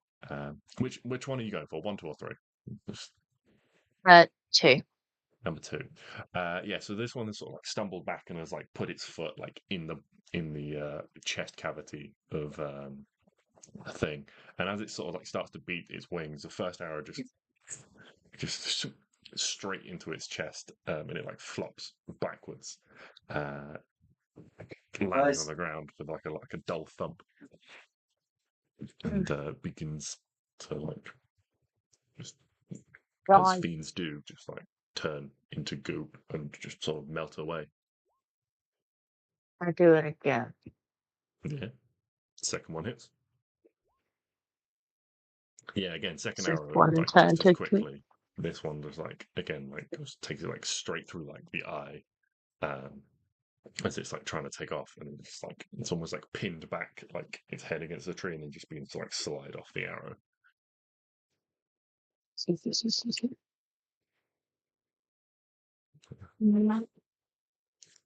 you not hear that? Hugo's turn.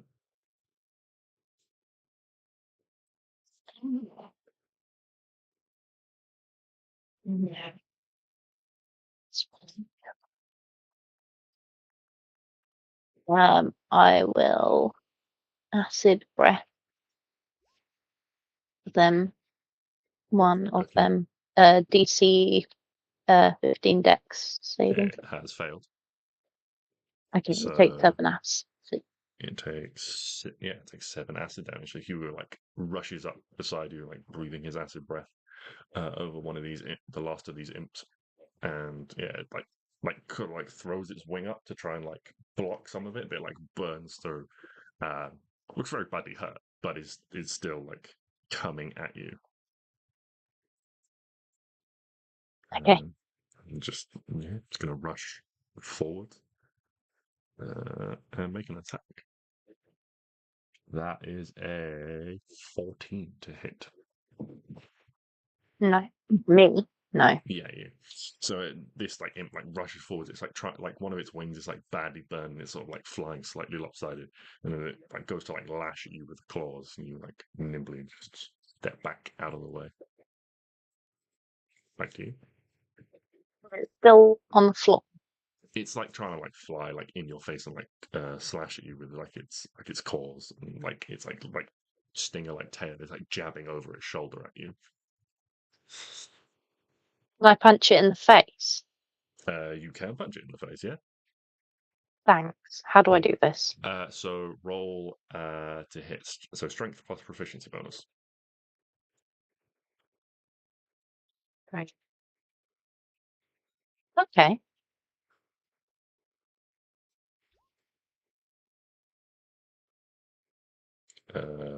Hold on.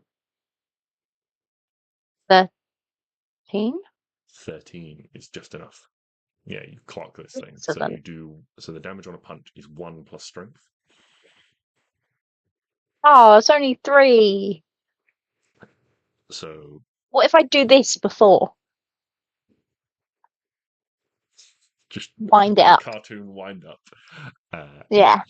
So you this thing is like flapping at you, and you've like don't have time to like draw another arrow, but you like draw your fist back and just wham, punch this thing right in the face, and there's like a soft crunch as like its like stubby nose like implodes under, and you get like this sort of like blackish red like blood all over your fist as this thing just slumps on the ground.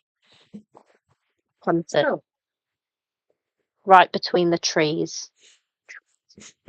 Yeah, go for it. Roll an athletics. I'm doing a check. Let's see how good conversion. this punt is as it drops to the ground.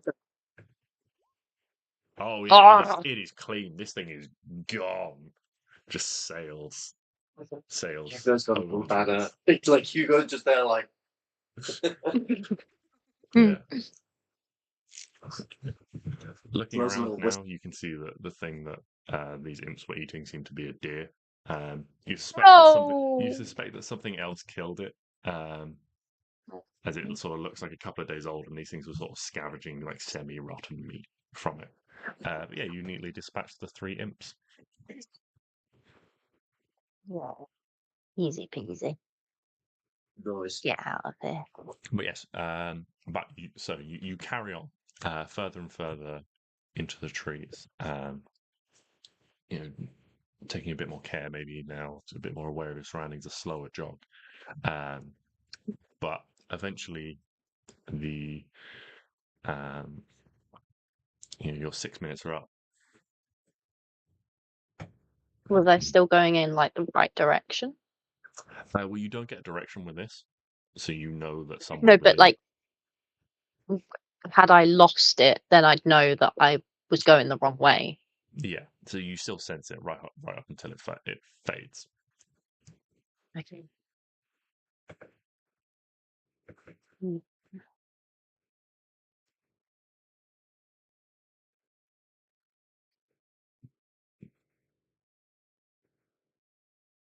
How far have I gone?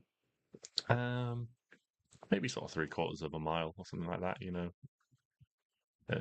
a fit, healthy adventurer, but like a brisk jog. 3/4 of a mile in about 7 minutes. Okay.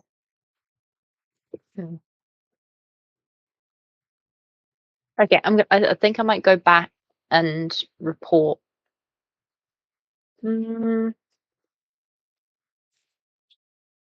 I'll do 5 more minutes. 5 more minutes.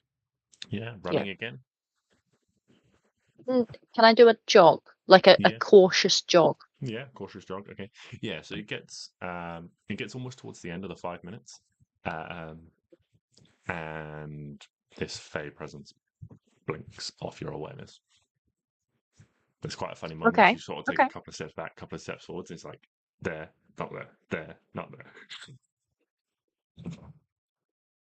So yeah, having travelled north, you know that it is this presence, wherever it is somewhere south-ish of you.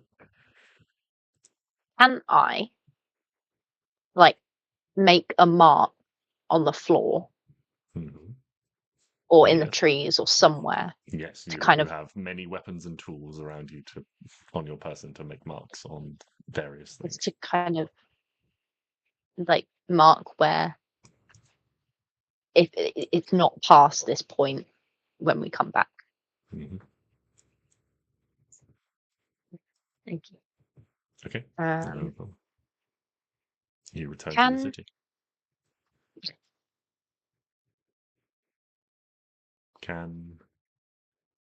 I was thinking, as I've found the edge of it, could I kind of trace my way back to the city, but kind of going in like a kind of arc shape, kind of feeling if it's, like. Right, close this way or this way? Yeah. Okay, yeah, east or west, which way do you go? So that I can kind of like find the center point of this like thing, if you know what I mean. Yeah. Which way are you going, east or west?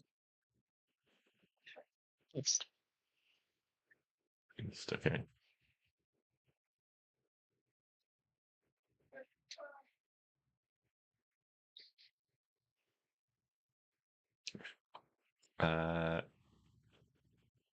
So you head more east, yeah, and as you sort of like skirt around, it sort of like quickly goes, like as you're heading east, it quickly goes out of your like field of senses. Oh, then I'll go the other way then. If it's like, okay, that's gone. Yes, so you're like trying to like curve around, like in a radius, like around the city. Yeah. Okay, yeah. So you head back the other way, and as you sort of like head basically like anti-clockwise or like around the city, it maintains within your, once it's established in your radius again, it like maintains as you curve west. Nice. I want to kind of draw on the floor as I like walk from the point, kind of like creating it's not outside of this point. Okay. Yeah.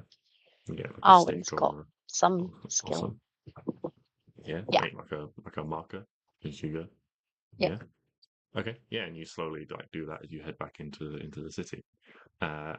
Stix, you had something that you were thinking of a little while ago.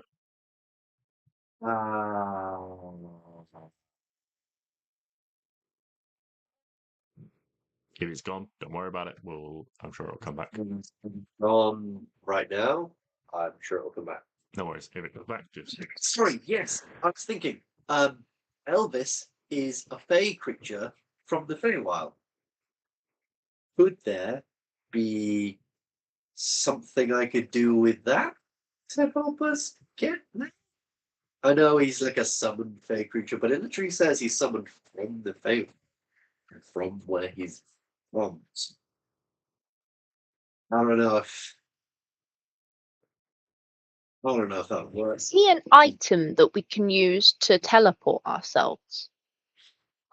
I mean, he's a creature. Plane shift. He's from the Feywild, so if we touch him, can we get there? That's why I was thinking, like, could I wouldn't want to take off with Atlas. Unless the being that Elvis is much like actual elk, where their antlers fall off often. In which case we just need to wait for his antlers to fall. Or I can saw them and know they'll fall off eventually. potentially. This is, you could use Elvis as a fey creature to potentially traverse the fey. See that would be really easy. Yeah, it literally just says you summon a creature from the thing. It can be a interesting space. Griffin, blah blah blah blah blah. Stats, chosen form, though the celestial, a fey, or a fiend, your choice.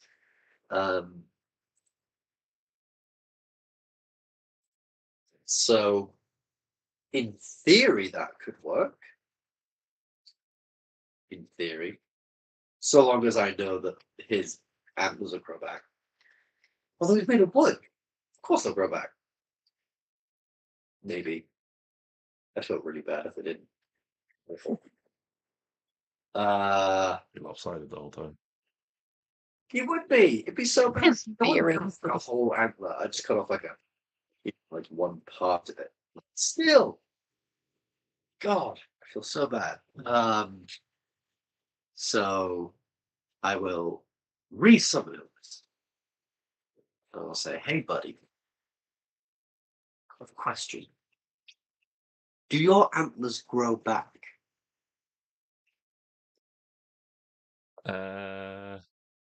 You get the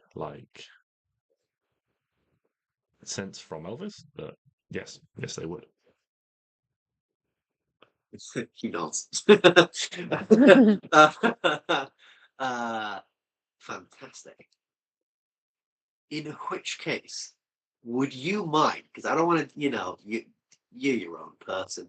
I'm sure that until they grow back, this might be a bit awkward.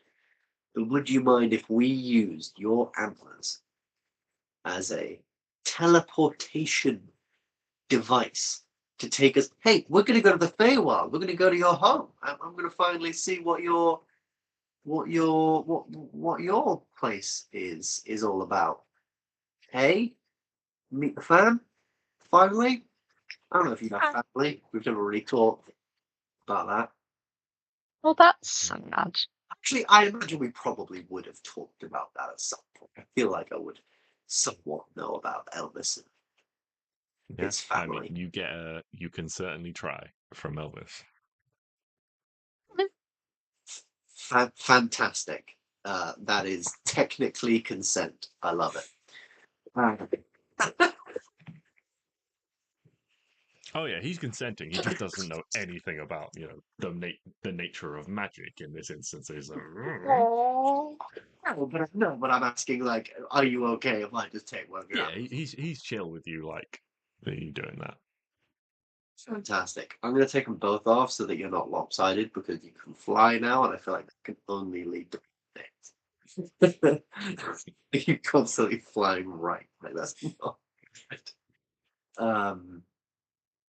So yeah, I guess I'll take Elvis out back and after the files.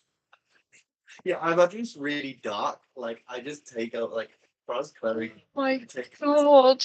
come back with 2 wood necklace. Like we can use the This poor boy. then, then Elvis returns like somewhat looking old, I guess. It's like when someone shaves their beard, Elvis looks a lot younger.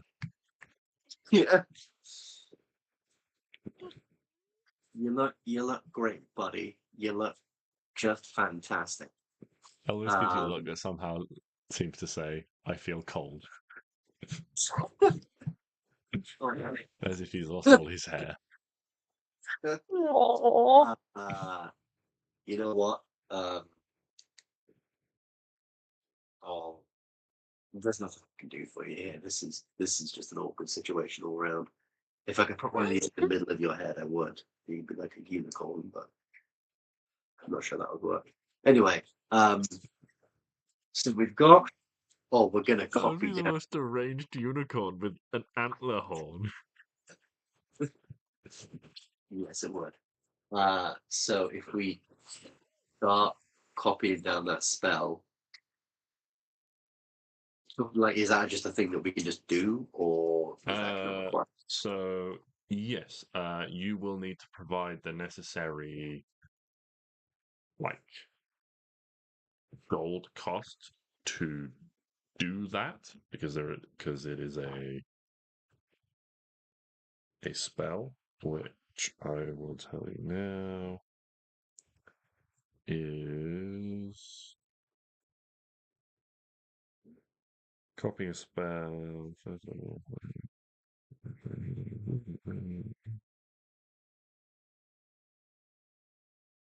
So it takes 2 hours and costs 50 GP per level of the spell. Oh shit! So That's 8. Well, 400 gold Drift plus is 15. a 7th level spell, so it will take Oh, 14 350. hours and 350 gold. Klari, you better start writing.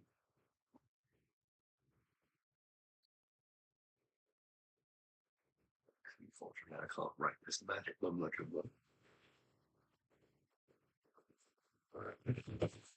So, if that is what you would like to attempt to do, then yeah, the following day, it would basically be the entirety of Clary's day, the following day. But you guys can return to the college, having purchased the necessary like papers and inks that you need for copying a spell, and you can copy the spell. All right, will you? It's your day to do it. Cool. All right. So that's Clary's plan tomorrow, and I guess Okay. I'll help out with that one. Cool. With that, I guess head back to Genevieve's to spend the night, I suppose. Mm-hmm. Get spare rooms. Yeah, you are always And welcome at Genevieve's. also try and find Arwen and see where the fuck she ran off to. Yeah, meet back up with Owen, and then Owen just returns to Genevieve's with a somewhat better idea of where there might be some sort of fey entity. Owen, sort of, as you're sort of 2/3 of the way back, another like fey presence, like sort of like blinks up somewhere, and you're like, which sort of somewhat confuses your senses a little bit, as Elvis is resummoned somewhere within the city.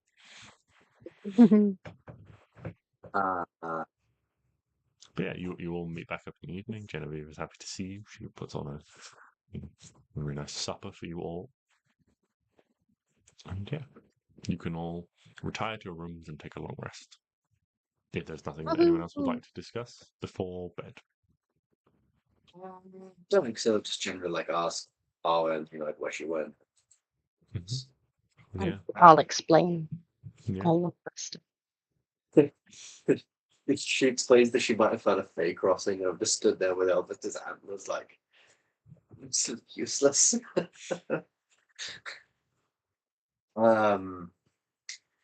Cool. Okay. Yeah, we'll take a short, take a rest.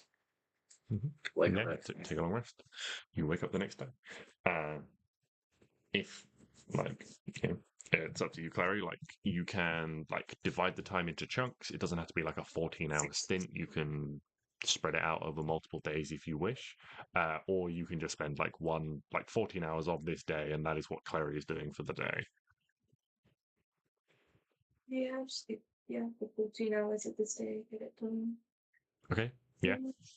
Yeah. I mean, you are a knowledge-based cleric, so that is sort of what's helping grant you the skills to copy this scroll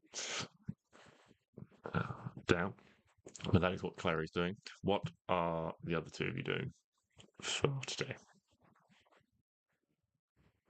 So if you want to go investigate that Fey presence a bit more, Yeah. maybe take Elvis, take to the skies a little bit, see what we can see.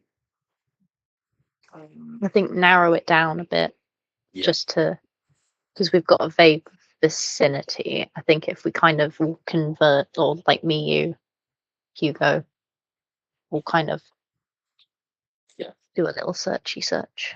Yeah, sounds good. So, Arwen, Hugo, Elvis, and Stix are heading in what direction? North. North. Okay. Yeah. Are you casting From where I found, from my little arc bit, and then back inwards. Okay. Do you know what I mean? No. Can you draw? Because it's not going to be. So, yeah. So, can you sort of draw where the direction you think you're heading from the city for me on the map? Because just so I can understand. So I went. Oh God, no, that's not what You I did. initially Oh God. North. Oh God, how do I get a rubber? It's fine. Yeah. So my understanding is I'm going to exaggerate this. Is you initially went north, and then curved back in like that. Is my understanding of the path that Arwen took. Yeah. Yeah. Okay. So from the city now, Mm-hmm. which direction are you going in? I think go north to the point. Yeah. Okay. And so then kind of you find your marker to the north. Yeah. And then kind of go like. Oh, why is it not drawing? Excuse me. Excuse me. Please draw. Hold on. Like.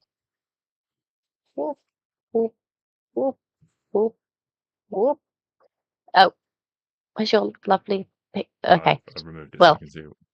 Within the art, kind of, So you're but sort of tighter than that, obviously. Yeah, like. it's exaggerated so we can see it all. Yeah. Okay, so you're trying, and the purpose of that is to sort of try and narrow down. So yeah. sort of like north to south and east to west direction. Cover all bases. Yeah. Yeah. Okay. And see if we can see the thing while we're doing it. Yeah. Okay. So you begin to head away from the city in a sort of northwesterly direction, starting with. Wait. Hold on. No, because it's within 9. Wait. It's within 6 miles. Oh my God, I'm such an idiot. Right. Okay. So if we go to the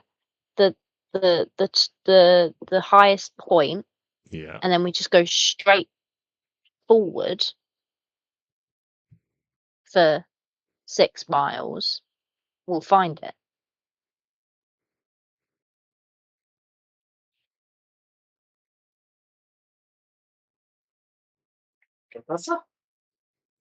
No? I actually So oh you're yeah, because I going to guess the most found northerly 2 point where you edges. can't sense it anymore, and then you're going Yeah. south. Yeah. Because then you if it's in like there's a circle of Yeah, there was a radius around you. yeah. Yeah. Yeah. Yeah, if there's a So radius. if the 2 circles are then like at 2 at the edge of each other. I get what she means. And then if we said, okay, so we are, say we sort of Yeah. So we are looking there is west, travel like west. an arbitrary point on the map, and you're trying to plot all the points that are like 6 miles away from it, because that tells Right. you where it is. Technically, you only need like 2 of those points. Yeah. I mean, you're trying to work that out. Okay. Yeah, that's what I want to do. Okay. So you've gone to the most northerly point where you've established that it isn't, which is about which is a little bit over a mile outside the city, Yeah, so it's definitely south and then you're of the and then city. you're walking south. This- Are you using prior visual awareness all this time? Mm, Yeah. Like intermittently, yeah. Like, just keep it like Once we if get use to the it, maybe point, travel for like without I think walk up to the point that I marked the day before, Yeah. put primeval awareness on, Okay. make sure it's still that point, do my little boop, boop, boop. Yeah. Is it still there? Yeah? You still find that it is south of your direction. And then walk south. Okay. And then when we get a bit closer, I'll then turn it back on. Okay. Do another spell, obviously. Yeah. And then we can like based on that, because if at any point Okay. So we can just go. Arwen, Stix, Elvis, and Hugo, you go north outside the city, and then you start walking back, basically in the south in through the city, and walking south through the city, Mhm. intermittently pinging primeval awareness as you do so. Yes. Yeah. Okay. The 4 of you continue to do this all day. I mean, does Elvis have to be here? Because otherwise he's going to set it up. He does not have to be so. Okay. Oh. This is what I've been subtly trying to drive at. If Elvis is there, this ain't gonna work. So you walk south, intermittently pinging. Can both of you make, because you're both good trackers, so can both of you make like survival checks for me? To like track distance covered. This is tracking sort of like how far you're walking. 27. 27. Yeah. So you Do know I that win? you're a little over a mile outside the city to the north, and coming back in, you very confidently walk, a decent ways. You walk several miles through the city and out, basically almost to out the other side, before you ping again. And it takes you, sort of like a few levels worth of spell slots, probably like 3 levels worth of spell slots, traveling at this point, then traveling south. Before your ping drops off, and you know that it is somewhere to the north of your position, but you finally have a southwards position where you are within like more than 6 miles away. Perfect. I'll put a little and then converge on the point of interest. Okay. Yeah, both of you make another survival check for me just to try and track distance again. See how close you can. 23 and a 25. Yeah. So you guys are walking back through the city and you find yourselves in the Petal district, the west district of the city, where you've walked. This district is the district for artisans, scholars, painters, sculptors, professors, and more. It is quite a reasonably affluent district, but yeah, it is a more sort of like artisan-based district, and you are reasonably confident that you are in the right place. You now just have to find it in whatever you have to find this like fey influence in whatever like these few surrounding streets that you think you've narrowed it down to. In a similar sense of Arwen's thing. Mm-hmm. So I've got divine sense, which I can use to. But I get this all the fucking time. Location of celestial fiend. Fae. Keep thinking because we've got the turn the faithless, which gets rid of divine sense, which yeah. Never mind. Do I have anything that will help me find Fae? Detect magic. Fuck it, I'll set that up. Is that going to help? Yeah, actually. Duration up to 10 minutes. I feel like a portal to the Feywild is magical. Yeah. I mean, it should be. Yeah. It's within 30 feet of me. So I'll stick that up and see what's what. Associate as storm, dimension door. So you cast detect magic. Detect magic. So for 10 minutes, you can sense the presence of magic in the schools that it belongs to. Wandering through the streets, you quickly identify that what seems like the most likely spot would be this small, like park-like area. Sort of an area of where the forest is left more natural. It's like bordered with like a nice hedges, and there are several large sort of. Most of the forest is like pine trees, but there are several large sort of like deciduous trees in there, like a couple of big oak trees and stuff like that. The sort of thing that would be nice to like lounge underneath, sort of like on a summer's day. There's a small pond with like ducks and fish in it. You can see there's a small family feeding like bread to the ducks. And a few benches, pathways, nicely maintained beds. And that's where you begin your search. And there is you start looking around, trying to detect things. You have to get reasonably close to everything. I believe it's 30 feet range on detect magic. So you spend a decent amount of time sort of covering this area, but this area, it occurs to you after maybe sort of 5 minutes or so, is quite a well maintained area. It's not, although it has the presence in some places with like the trees and things like that, it's actually quite a well maintained and looked after area. It doesn't have that wild nature of some of the other of the more natural forest. It occurs to you that based on what Tolana said, where these places are mirrors in both planes, that the park is probably not the best place to be looking, unfortunately. You head back into the streets, and looking around, you can see that there are several buildings. This being a place for sort of like scholars and professors and things like that. A lot, there are. You see several sort of like student age people about. And some of the houses have little sort of like magical like trinkets and doodads sort of like on the doors and things. Like one house has a set of magical wind chimes. As you walk past and the wind sort of gently gusts, make the sound of a bird call rather than chimes themselves. But with a little bit of time left on your detect magic,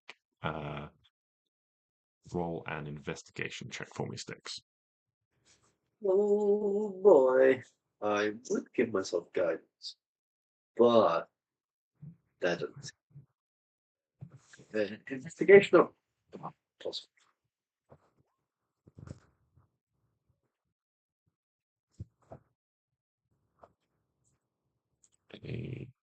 12.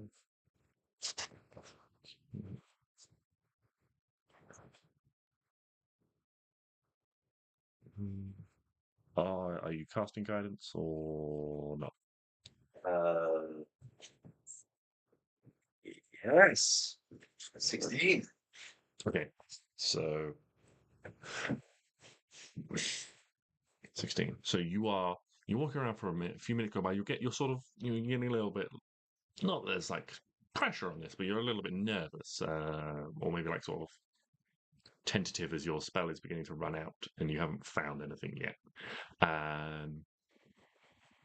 And then you turn sort of one corner into a street you haven't been in yet, and this street seems to you have sort of larger houses in it, and they are more grand, set back a little bit from the pathways and things that constitute roads within the city. And down the end, there is, although most of these are sort of quite nice and neatly kept, there is a more grandiose house that is also very unkempt in comparison. The grass is long and wild. The bushes are chaotic.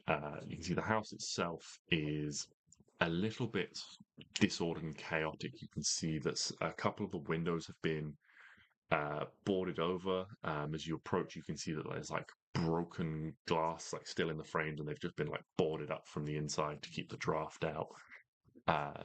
Various things like that. But as you approach and you get close to the gate, you can see that there is magic on the gate, and there is also several magical, or the presence of several magical spells in the pathway leading up to the door.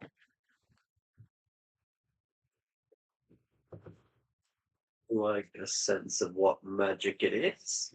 Yes, the magic.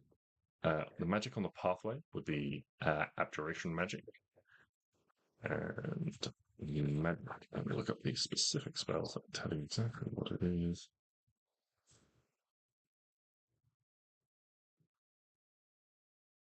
And the magic on the gate is also abjuration.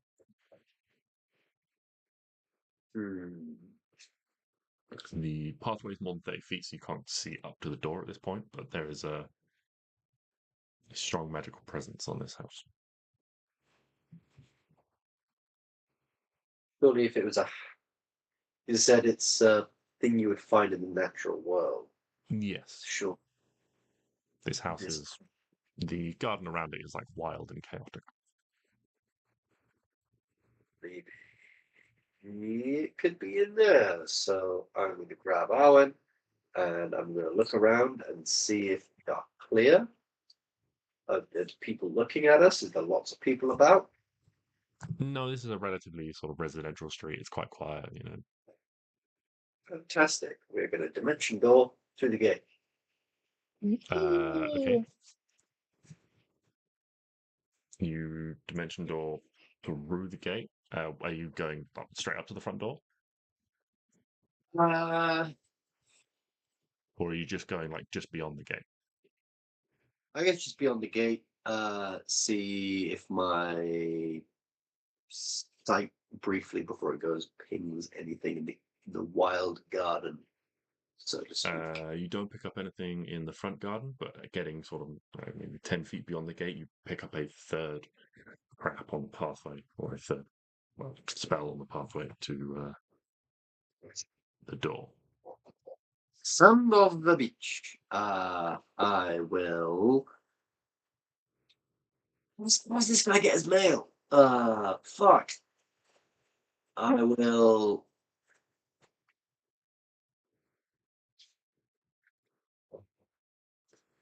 Can I go around it or jump over it or something to go to the door. What was it on? Something on the path up So to the door. there are 3 signs of magic on the pathway leading up to the door. Right. Oh. And at the name of the magic.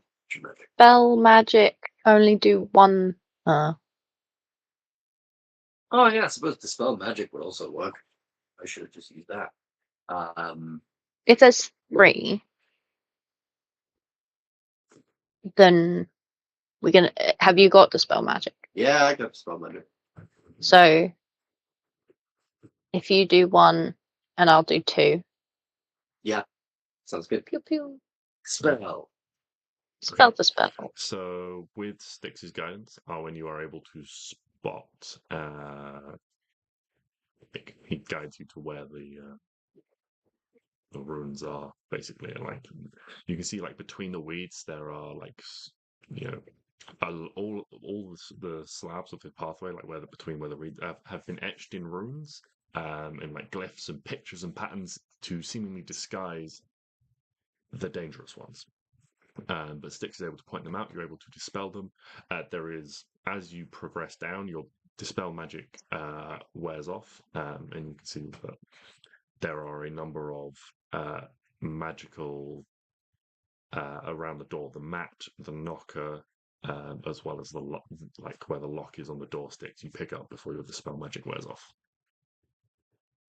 This guy, girl, is fucking paranoid. I'm straight. I'm kind of tempted to just try it to see what happens. Because surely all of this can't be like an explosion or lightning or some shit. Because Does the spell actually come back? I don't think so. I think with dispel magic, it's gone. That's it. Yeah. Since the spell ends, so I believe it's spell magic. for each spell of 4th level or lower, the target make an ability check. DC equals 10 plus spells levels. Successful check the spell ends.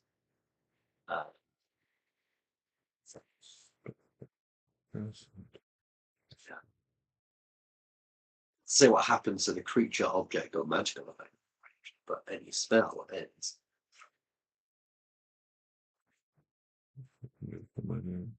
So we can get out again.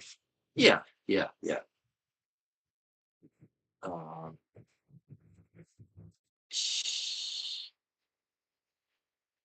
Should we just ask? Should we just like knock on the door or something? Yeah, I'm gonna just ramp the knocker. Okay. You knock on the door, and from the knocker itself, the knocker is like in the shape of like an elaborate eagle. The knocker like the eagle's mouth then like opens up, and a voice from within says, "Who's there?" Hello. My name is Stix, and How did you get to my door? Skills in it. through I am a skilled man, and this is my skilled partner Arwen. And with our skills, we were able to get to your door. We would like to speak with you on a matter. Ouija. Well, that's what's the matter with Don't know what's the matter.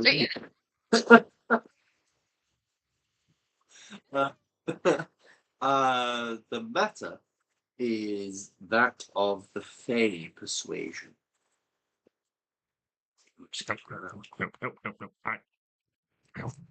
It was years ago. I lost my job. Oh, best large. This guy. Swab. No, nothing to do with it anymore. Alistair. Nope, this has everything to do with you and Oh, could help us save the world. please, Think sir, you're I'm your joking. biggest fan. I so admire what you did. that. And if you think I we're didn't do joking, anything. It's their look job. up who. I told them be very careful. Dot your I's, cross your T's. Yeah, and I truly respect that, sir. I told them if they didn't I'm listen, very impressed. I Oh. warned them. Yes, you did. And you And did it's not my great fault that they're job. spoiled brats or incompetent dullards. Exactly. I totally agree. Oh my god, you should leave more people in the Feywild except not us, please, thanks. Yes. And by don't leave us in the Feywild, we'll like to get there first before you don't leave us there. Could you help us get there? If it were a matter of homeland security, God, in the Feywild, there is something that we need to be able to end the hostilities on our home plane. Make a So- persuasion check for me. Oh, you're speaking my language now. Can I Yeah. help him? Sure. Yeah, you can have advantage due to Arwen's enthusiasm for. Got this 10, you son of a bitch. Don't have no not inspiration. 14. That is. How do I know that you really are? Who are you anyway? I don't even know who you are. Tricksy fuckers have got to my door somehow. How do I We know are you're not sent by them? Still upset about their children going missing. Get over it. They're only children. Oh, Make 'em- trust me. I could Well- not care less about children. yes, we are. We do not have, nor do we Desire. children. Yucky. Yucky little And thing. also, we're not part of any college. She can't even read, I can't even read. so we're not part of that business. Hell no. We are, in fact, just happy people. We can get several members of the council of Kavran, to confirm our identities if you so desire. Oh, no, don't get them involved. Got a busybody trying to push us. Takes them weeks to decide anything. Exactly. In language. What can you do for me? I don't know what you want. For you. Yeah. The What council. do you want? Yeah. Yeah, I know the counts. Yeah. I We want my know the teaching council. lessons back. Okay. Consider it possibly done. Yeah. Sure. Very well. Come on in. But oh, okay, cool, thanks. Wait, Now, hold on. want to know about the Fae? You give me my teaching lessons back. We will try and get your teaching lesson to the best of our absolute best of our ability. We're not on the council, but we are friends with the council. We are very friends with Lady Genevieve and several other key high-profile members on the council. We will do what we can. We will do Paladin's Oath. We'll do what we can for Yeah. in terms of that. Yes, yes. What, Paladin? Paladin of who? You're a half-elf. What are you doing messing Yeah, with my religion? What's wrong with you, man? Where's your sense of logic and reason? I don't know. When out the way. I'm choosing to see past the insult. I need to make a wisdom check. I need a reason to make a wisdom check.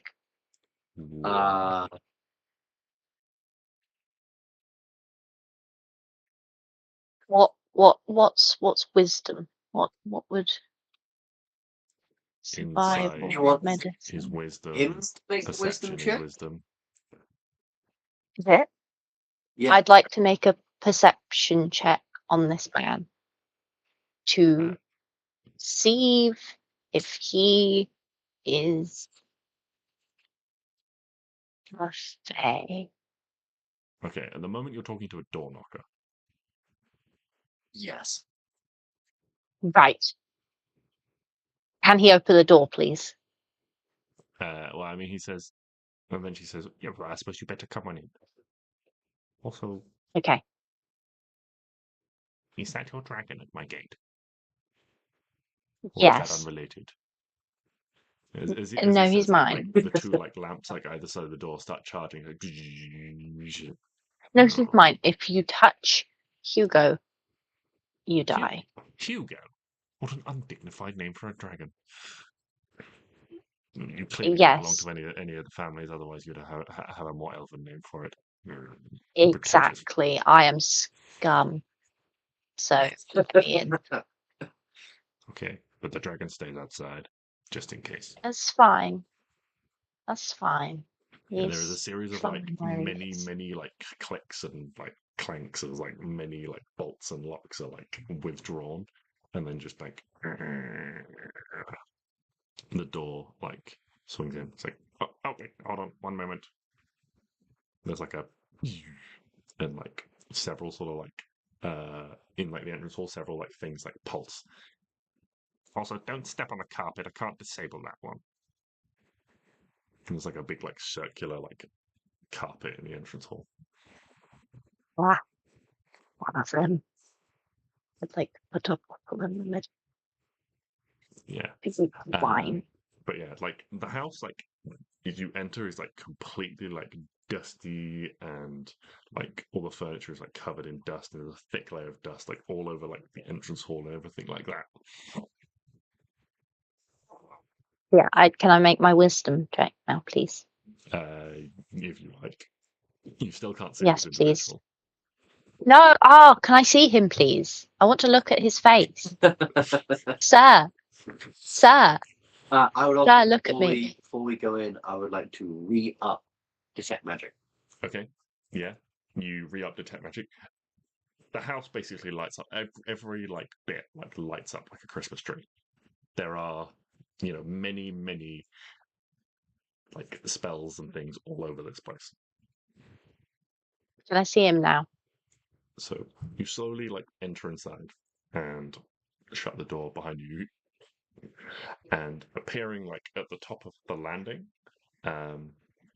is a almost backlit from from a fire in the room behind is a shadowy figure, and you just hear this voice.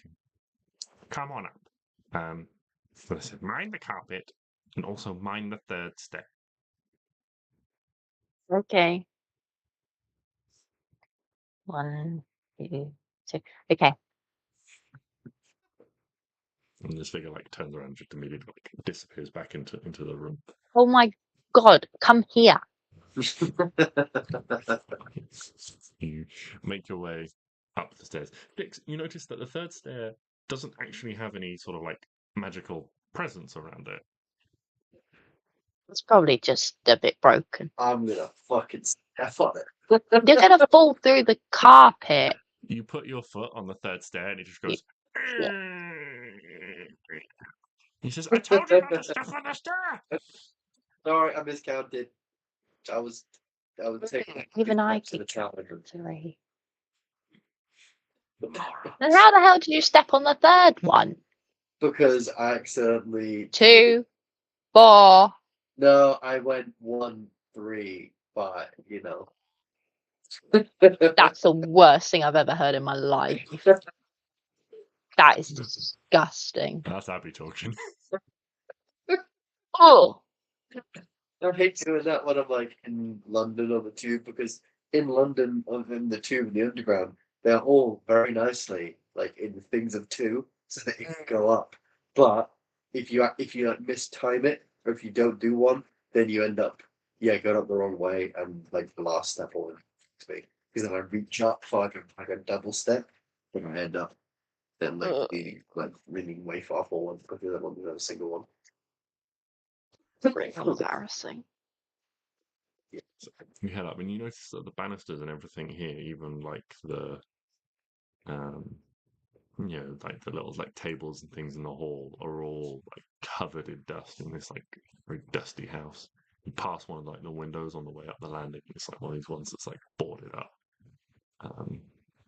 You make your way into this room. You can see there is a large like ornate fireplace. There is a big, huge like double four-poster bed in there.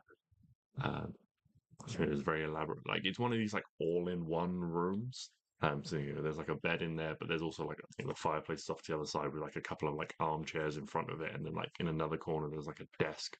It's like this huge space. And looking around, you realize this room is bigger than the proportions of the room. This room has been magically enlarged on the inside. Oh. Can I see his face now? So you Please. enter into the room, and he's like standing, like warming his hands like on the fire, and you can like see his face in profile. Yeah, that'll do. Right? Can I make a anything? Yeah. What would you like to Thanks. I'm making a perception check. do? Okay. I'm really intrigued to learn what the purpose of this wisdom check is. Yeah. Okay. Advantage or something? Do I get advantage? I don't know. Why would you get advantage? He's afraid. No. Oh, worst date ever. But as you're looking around, you notice that there are many like books and things all over. There are also lots of pieces, like every like square inch of wall is like covered in like a bit of paper or something like that, or like even in some places like a book seemed to have been stuck to the wall and the pages are just sort of like open somewhere, as if like like pinned open like on a diagram or something like that. There's like a double set of doors that you suspect might lead out onto some kind of balcony or something like that, but they have been like boarded over, and so barely like the tiniest like slats of light come through the boards. The room is almost stiflingly hot as well from the fire. It's very, very warm. And you can see off to the side, like there are numerous like dishes and plates and things of like half-finished meals, like all like piled up. I have a few questions for you, sir, if you wouldn't mind. Ah, yes, you want to know about the Fae? What is? Hold Can we on, go no, there? before that, I've got other questions. Who are you trying to hide from? Because this isn't for rich people. So I said, I lost my teaching license. Several students belonging to high-profile individuals got lost. Okay, They but weren't like happy rich. merely with my academic removal, and some of them tried to come after me. For just leaving some randos in the Feywild. Well, they were apparently quite attached to their children. Why didn't they just go and get them? Well, that's the problem, isn't it? They don't really know where they are. If they got their spells wrong, they could have ended up anywhere.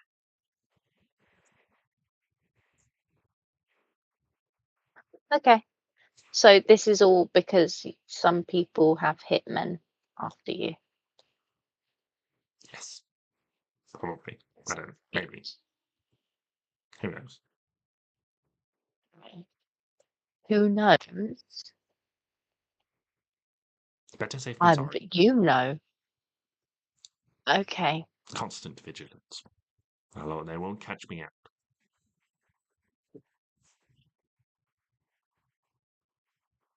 Have you seen a psychiatrist recently?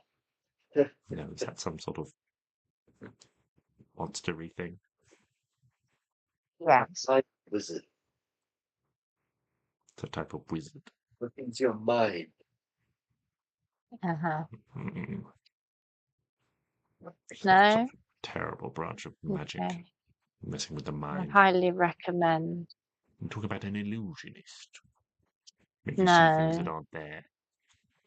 No, that's a schizophrenic, but You can see now as you sort of examine him, he's like, it's very old. He's wearing like a sort of threadbare, like maroon, like dressing gown. He's got like a long, straggly hair, but he's like bald on top with liver spots and things like that. He's clearly a very old elf. oh, he's just an elf. He's not even Fae, he's just normal. I mean, elves descended from Fae or something. Yeah, but he's not like a Fae. Boring, isn't it? Okay. What do you know about Feywild then? Well, I know a great deal about the Feywild. You have to be a bit more specific. You said you wanted to go. Okay, how do I get there? Well, my friend has the ability to sense Fae things, and we got a ping on something near here. Oh, If that would not- be Jeremy. Who the hell is Jeremy? Jeremy was an expensive guard cat. Where the hell is Jeremy? He's in the Please, can guarding. I take him? Wouldn't be a very good we guard didn't cat if I didn't didn't we didn't keep him see on any guard guard. duty. didn't see any cat. Well, he guards the back. The traps guard the front. Oh, yeah, that would make more So sense. this explains why you went for religion. No logic I've in you. never had a guard cat, I have to say. Is it like a tabby cat or a panther? No, technically, he is a giant lynx. You? Like goes to like one of the windows and like cracks back like the curtain a little bit. He's like, see, he's down there. Is he asleep again? Why? God's sake! It's been half his life sleeping. Why? This is why you get a guard dog, not a guard cat. Trust me, there is nothing better than a guard lynx. Their powers of divination are quite unique. Powers of different. Yes. They can Powers of- see things, you know. He was very expensive, and that giant I bought him from nearly flattened me just because I accidentally stood on his toe because I thought it was a seat. How was I supposed to know?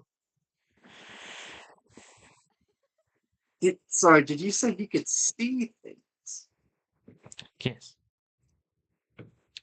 But in some circles, Oh, their, a girl! their fur is very renowned for their divinational powers. Of course, people are so short-minded they would never see that a cat that had divinational powers can see and will know when someone is about to attack, so he makes the perfect guard cat. I don't know why no one has ever seen this before. Obviously, I'm a genius and everyone else is a moron. He sort of rambles to himself while you have a chat. Yeah. I was like, oh, he said his cat can see things. Just his I want his cat.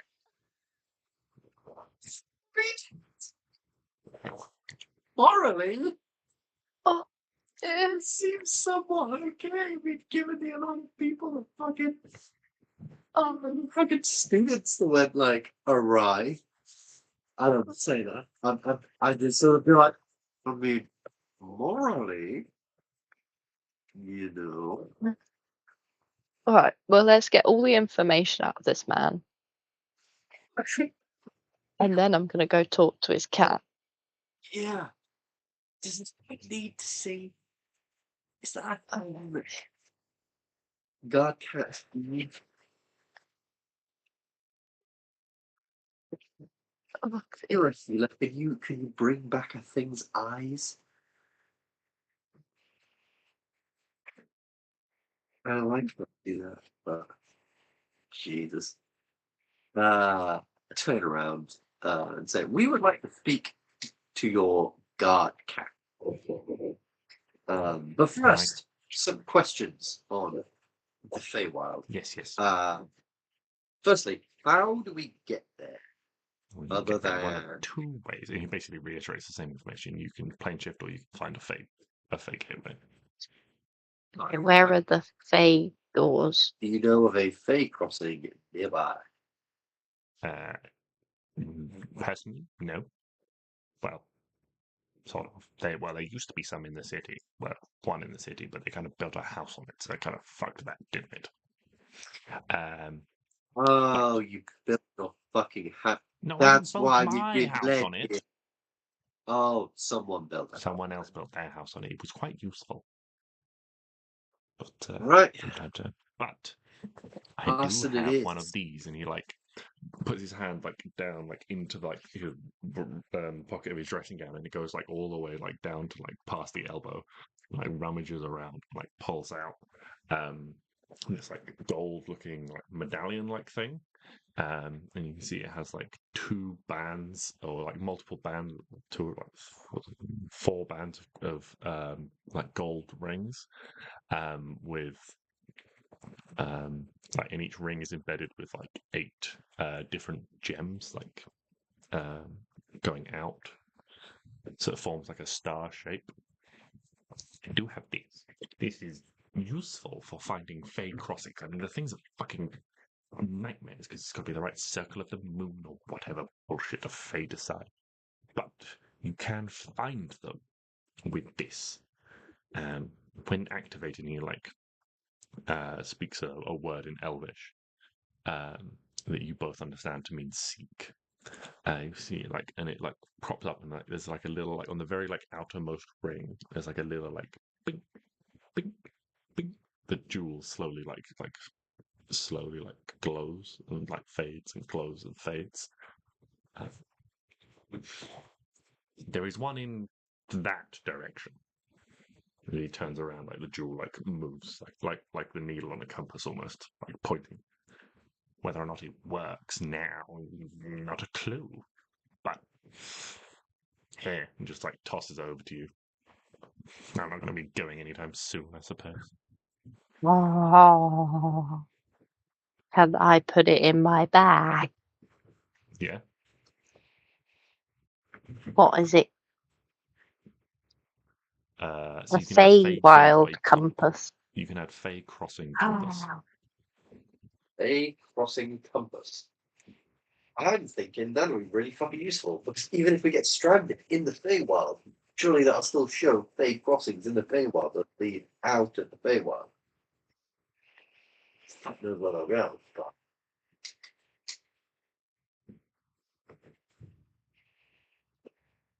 sounds like fun. sounds like fun. We are looking for the domain of the Prince of Roses within the Feywild. We know it is within the northeast. Do you have any more guidance on where that might be?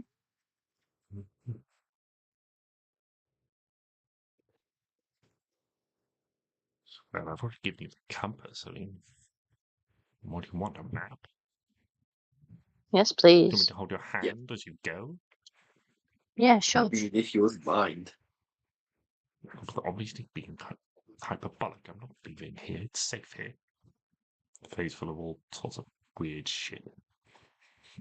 Well, if you want my advice, it is very much not safe anywhere. There is And he, danger like, around every corner. he like goes over to like one of the books that's like pinned to the wall. Just like there's like a sound as he like pulls it away, and like rifles through it, and you can see that goes to like an old flicks to a page and like turns around to face you and it's like, there you go, a map. You see, it is a map that is vaguely the same shape as Kavran. The most significant difference that stands out to you is there is no shattered shore. There is like a cohesive landmass in that area, giving a slightly different shape to the northeast. And he sort of taps a point on the map. And it's like, somewhere in this region. I only know about it. I'm not beating myself. Somewhere up there. Basically, look for a place that's covered in like thorns and vines and spiky plants. Roses. I love thorns and vines and spiky plants. Yes, for a place called the Rose Garden, reportedly never has any roses. But that's a fey for you. You can't name shit. That's right. Unless it's supposed to be Sweet. some sort of metaphor. Can't be dealing with that bullshit. Sweet. So we have a map. We have a Fey crossing tracker. I think this has been a pretty successful trip. Can we speak to that Lynx now? Make another persuasion check. Oh boy, I would like to roll. Please. 21. I suppose can't do any harm. And crosses like over to a drawer, reaches in and pulls out a jar, and like throws it to you. Yeah. Give him some of this. He'll know your friend. It's his one weakness. Soon. Jars. Oh, you just gosh. That'd be cute. So cool.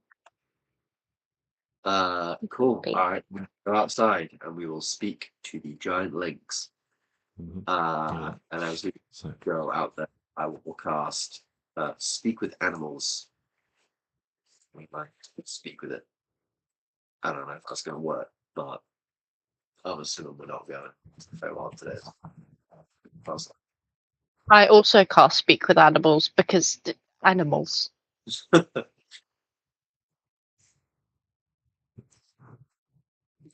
yeah. And I talk first. Hi. Oh.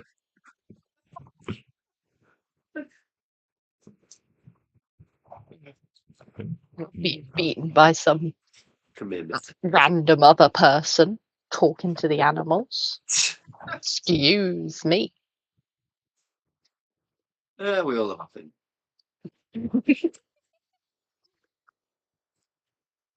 Yeah. So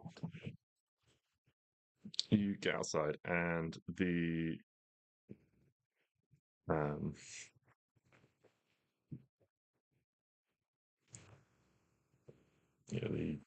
there is this very large, slightly bluish cat. It is a large creature. This is heavy fur, big ears, like a sort of like mane like sort of like fringe like around its face, and exceptionally large paws. It's clearly a creature you can tell designed for a colder climate, but and it seems to be lying on sort of like this like stone like patio area, like in the shade, like panting a little bit. And there's just sort of like one eye just sort of like lazily opens when you arrive. But yeah, you both cast Speak with Animals. Oh yeah. And speak to it. What language do you speak to it in? Rubbish. Elvish? Arwen, what language are you speaking? So far, that's all I know about Fays. They're somewhat similar to elves. And he's an elf, but he owns the cat. So he must know. Well, if I'll speak Sylvan, see if that works. So, Stix, you head out first and you cast Speak with Animals and you speak in Elvish. And as it opens its eye and looks at you, then like as you speak in Elvish, it like opens the other eye and slowly just like this rumbling growl in your direction. Oh, when you speak in Sylvan, it turns its gaze upon you and sort of cocks its head to the side and replies in Sylvan. You've got 3 seconds before I eat you. 1, 2. Stix, give me those things that he wants. There you go. Like gets to its feet and begins to like crouch into a pounce. And then is there stuff in the jar? I'm guessing, yeah. Yeah, there's like a brown like paste like liquid in the jar. Like, Would you like this?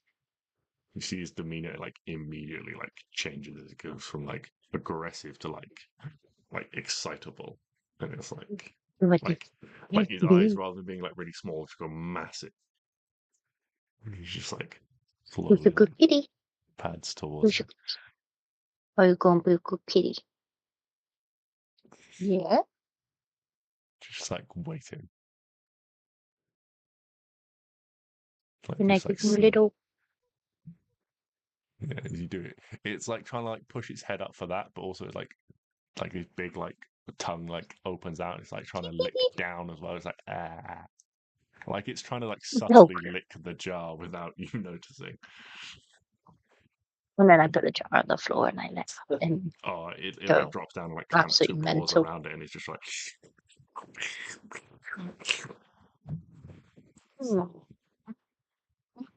You hear a voice from a window upstairs and I didn't mean give him the whole thing. That's really expensive. Oh, for fuck's sake. I give him little. This cat, if it needs. No, we're not doing. Little kitty. Then it would save us a lot of time. Um, People are dying out there. The man upstairs says you can see things before it happens or something. Yes, I can see a lot. What sort of things can you see? I can see a great many things. Do you have true sight? What is true sight? I don't really know. I'll be honest.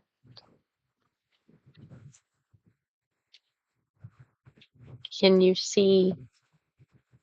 What does true sight do? Why does he just see through illusions and shit? Okay. Can you see through illusions? I am discerning, yes. I can tell when my eyes do not see what they see. Oh. Can you see things like threads of magic? If you know what I mean. No. Okay. Isn't that what we're looking for? Like magic finding they're in people. specific places. You can't see them all the time. You need the device for the spectrators to be like find where Right. it is, and then thing to see it, and then this one to come. Fair enough. Comparisons. Okay. How did you get here? I was sold. By who? Sold by the one who bred me and my kin. Where? Here or the Feywild? In the mountains. It was another place. A man came and bartered for my service. Do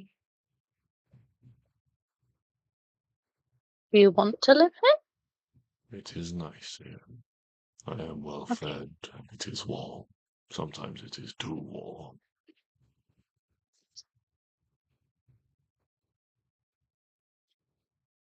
Well, I'll tell some people to throw some ice cubes over the fence for you.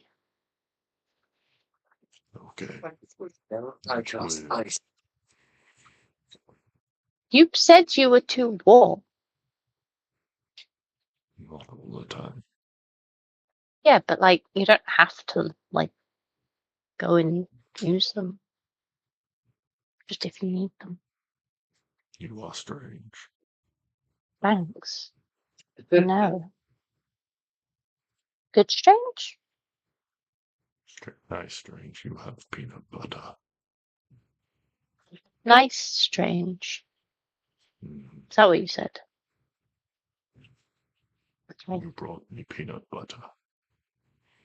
Yes, I did. If I hadn't have bought the peanut butter, would you still like me? No, I would have eaten you. Why? Because that is my job. No, because I know him. What is his name?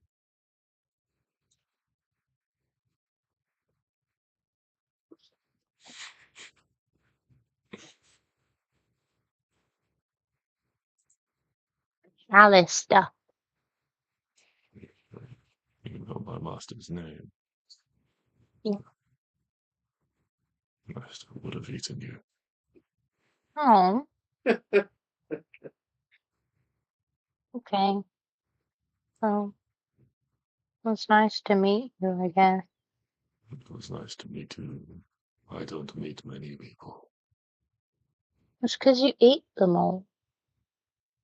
Even then, there are not many people who come here. Because the man's a bit strange upstairs. Yes, he is. But he looks Well, after me.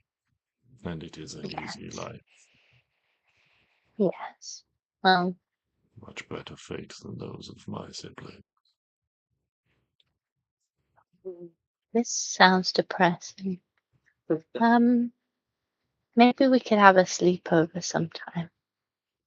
I Okay. doubt he will let Bye. you stay. Bye. Oh, bye. Bring me more Okay. peanut butter when you come back. Where do you go with that? Nice to meet Okay. you. I say that. Bye. So, He says bye, by the way. Just looks at you. fuck this shit, I'm not. The cat doesn't say bye back. Let me finish my sentence. It's He looks at you and says something, but it is in Sylvan. Oh, Wait, you what hear does him he say? goodbye to Stix. Oh, I thought he was just gonna look at him and. Oh. Oh man. Okay, he does say bye. You head back inside. Alistair is there. He's like, well, did you get everything you want from him? He was very hard to acquire. I had to buy, as I said, I had to buy him from a giant. They breed No, them, you we know. didn't really get much The from it. giants There breed. we go. Yes, they breed them, mainly for their fur. This here is magical Where? properties in the Feywild. Okay, that's yeah. That's me. They're, you know, as I said, they have magical properties. They can see things. Oh, great. What if we went to the Feywild and I'm like, okay, Yeah, but I don't want to. interesting thought. Go to the Feywild, find these giants, obviously kill them because what they're doing is bad. And you know, if they've already killed a bunch of them, I'm sure they've got a couple of, you know, please. Go and spare. Yeah. Yeah, only if they're already dead. We're not killing them Yeah, we're not gonna go kill a bunch of giant lynxes. Jesus. because they're really cute. Even though they do try and kill, but Yeah, they are. it's fine. They're kind of moody, you know, whatever. Yeah, they have a very Where deep in the voice. Feywild they are breeding them? Like, where in the Feywild did you get this one from? Mountain. I've travelled to the mountains to the south. Like goes and gets like another map. You see how there are two rivers that run into the mountains. You see rivers. how the Yes. mountains are divided. You have to head down this most right-hand sort of valley bit, and they live in the mountain. Basically, he points to the map like down here. Well, like down, like right. So the most right-hand valley, and then they live like amongst the mountains there. Yes, make sure you get the right one. Well, I suppose if you get the wrong one, you just meet the wrong sort of giant, I suppose. So, like, yeah. I don't sit on their toes. They don't like it. Found I that out the won't. hard way. All right. let's go, Klari. We've got a couple of things now. We've got a couple of ideas. We either go northeast to, the equivalent of the Shattered Shore, and free a prince from some witches that can see things, or we go with a bunch of giants and free a bunch of giant lynxes.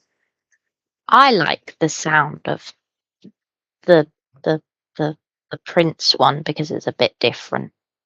Does sound a bit I different. do want to free the lynxes, but I really want to do something weird. Does also these witches do sound like bitches. Exactly. So Okay. yeah, Okay. I'm to wrap things up, as we haven't had D&D for a while, I got a bit into that, and so we've run a bit long. Yeah, you guys can try and decide where you want to go. You can pick Klari up,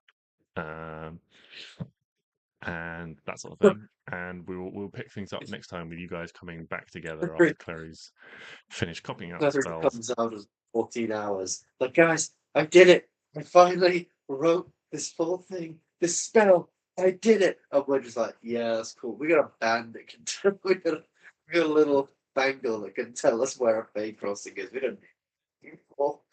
Well, it might be able to get us. Yeah, I'll probably be able to get us back. Yeah, we'll pick things up next time with you guys. Come up with whatever plan you want to do and wherever you're going to go. And It's good. take things from there.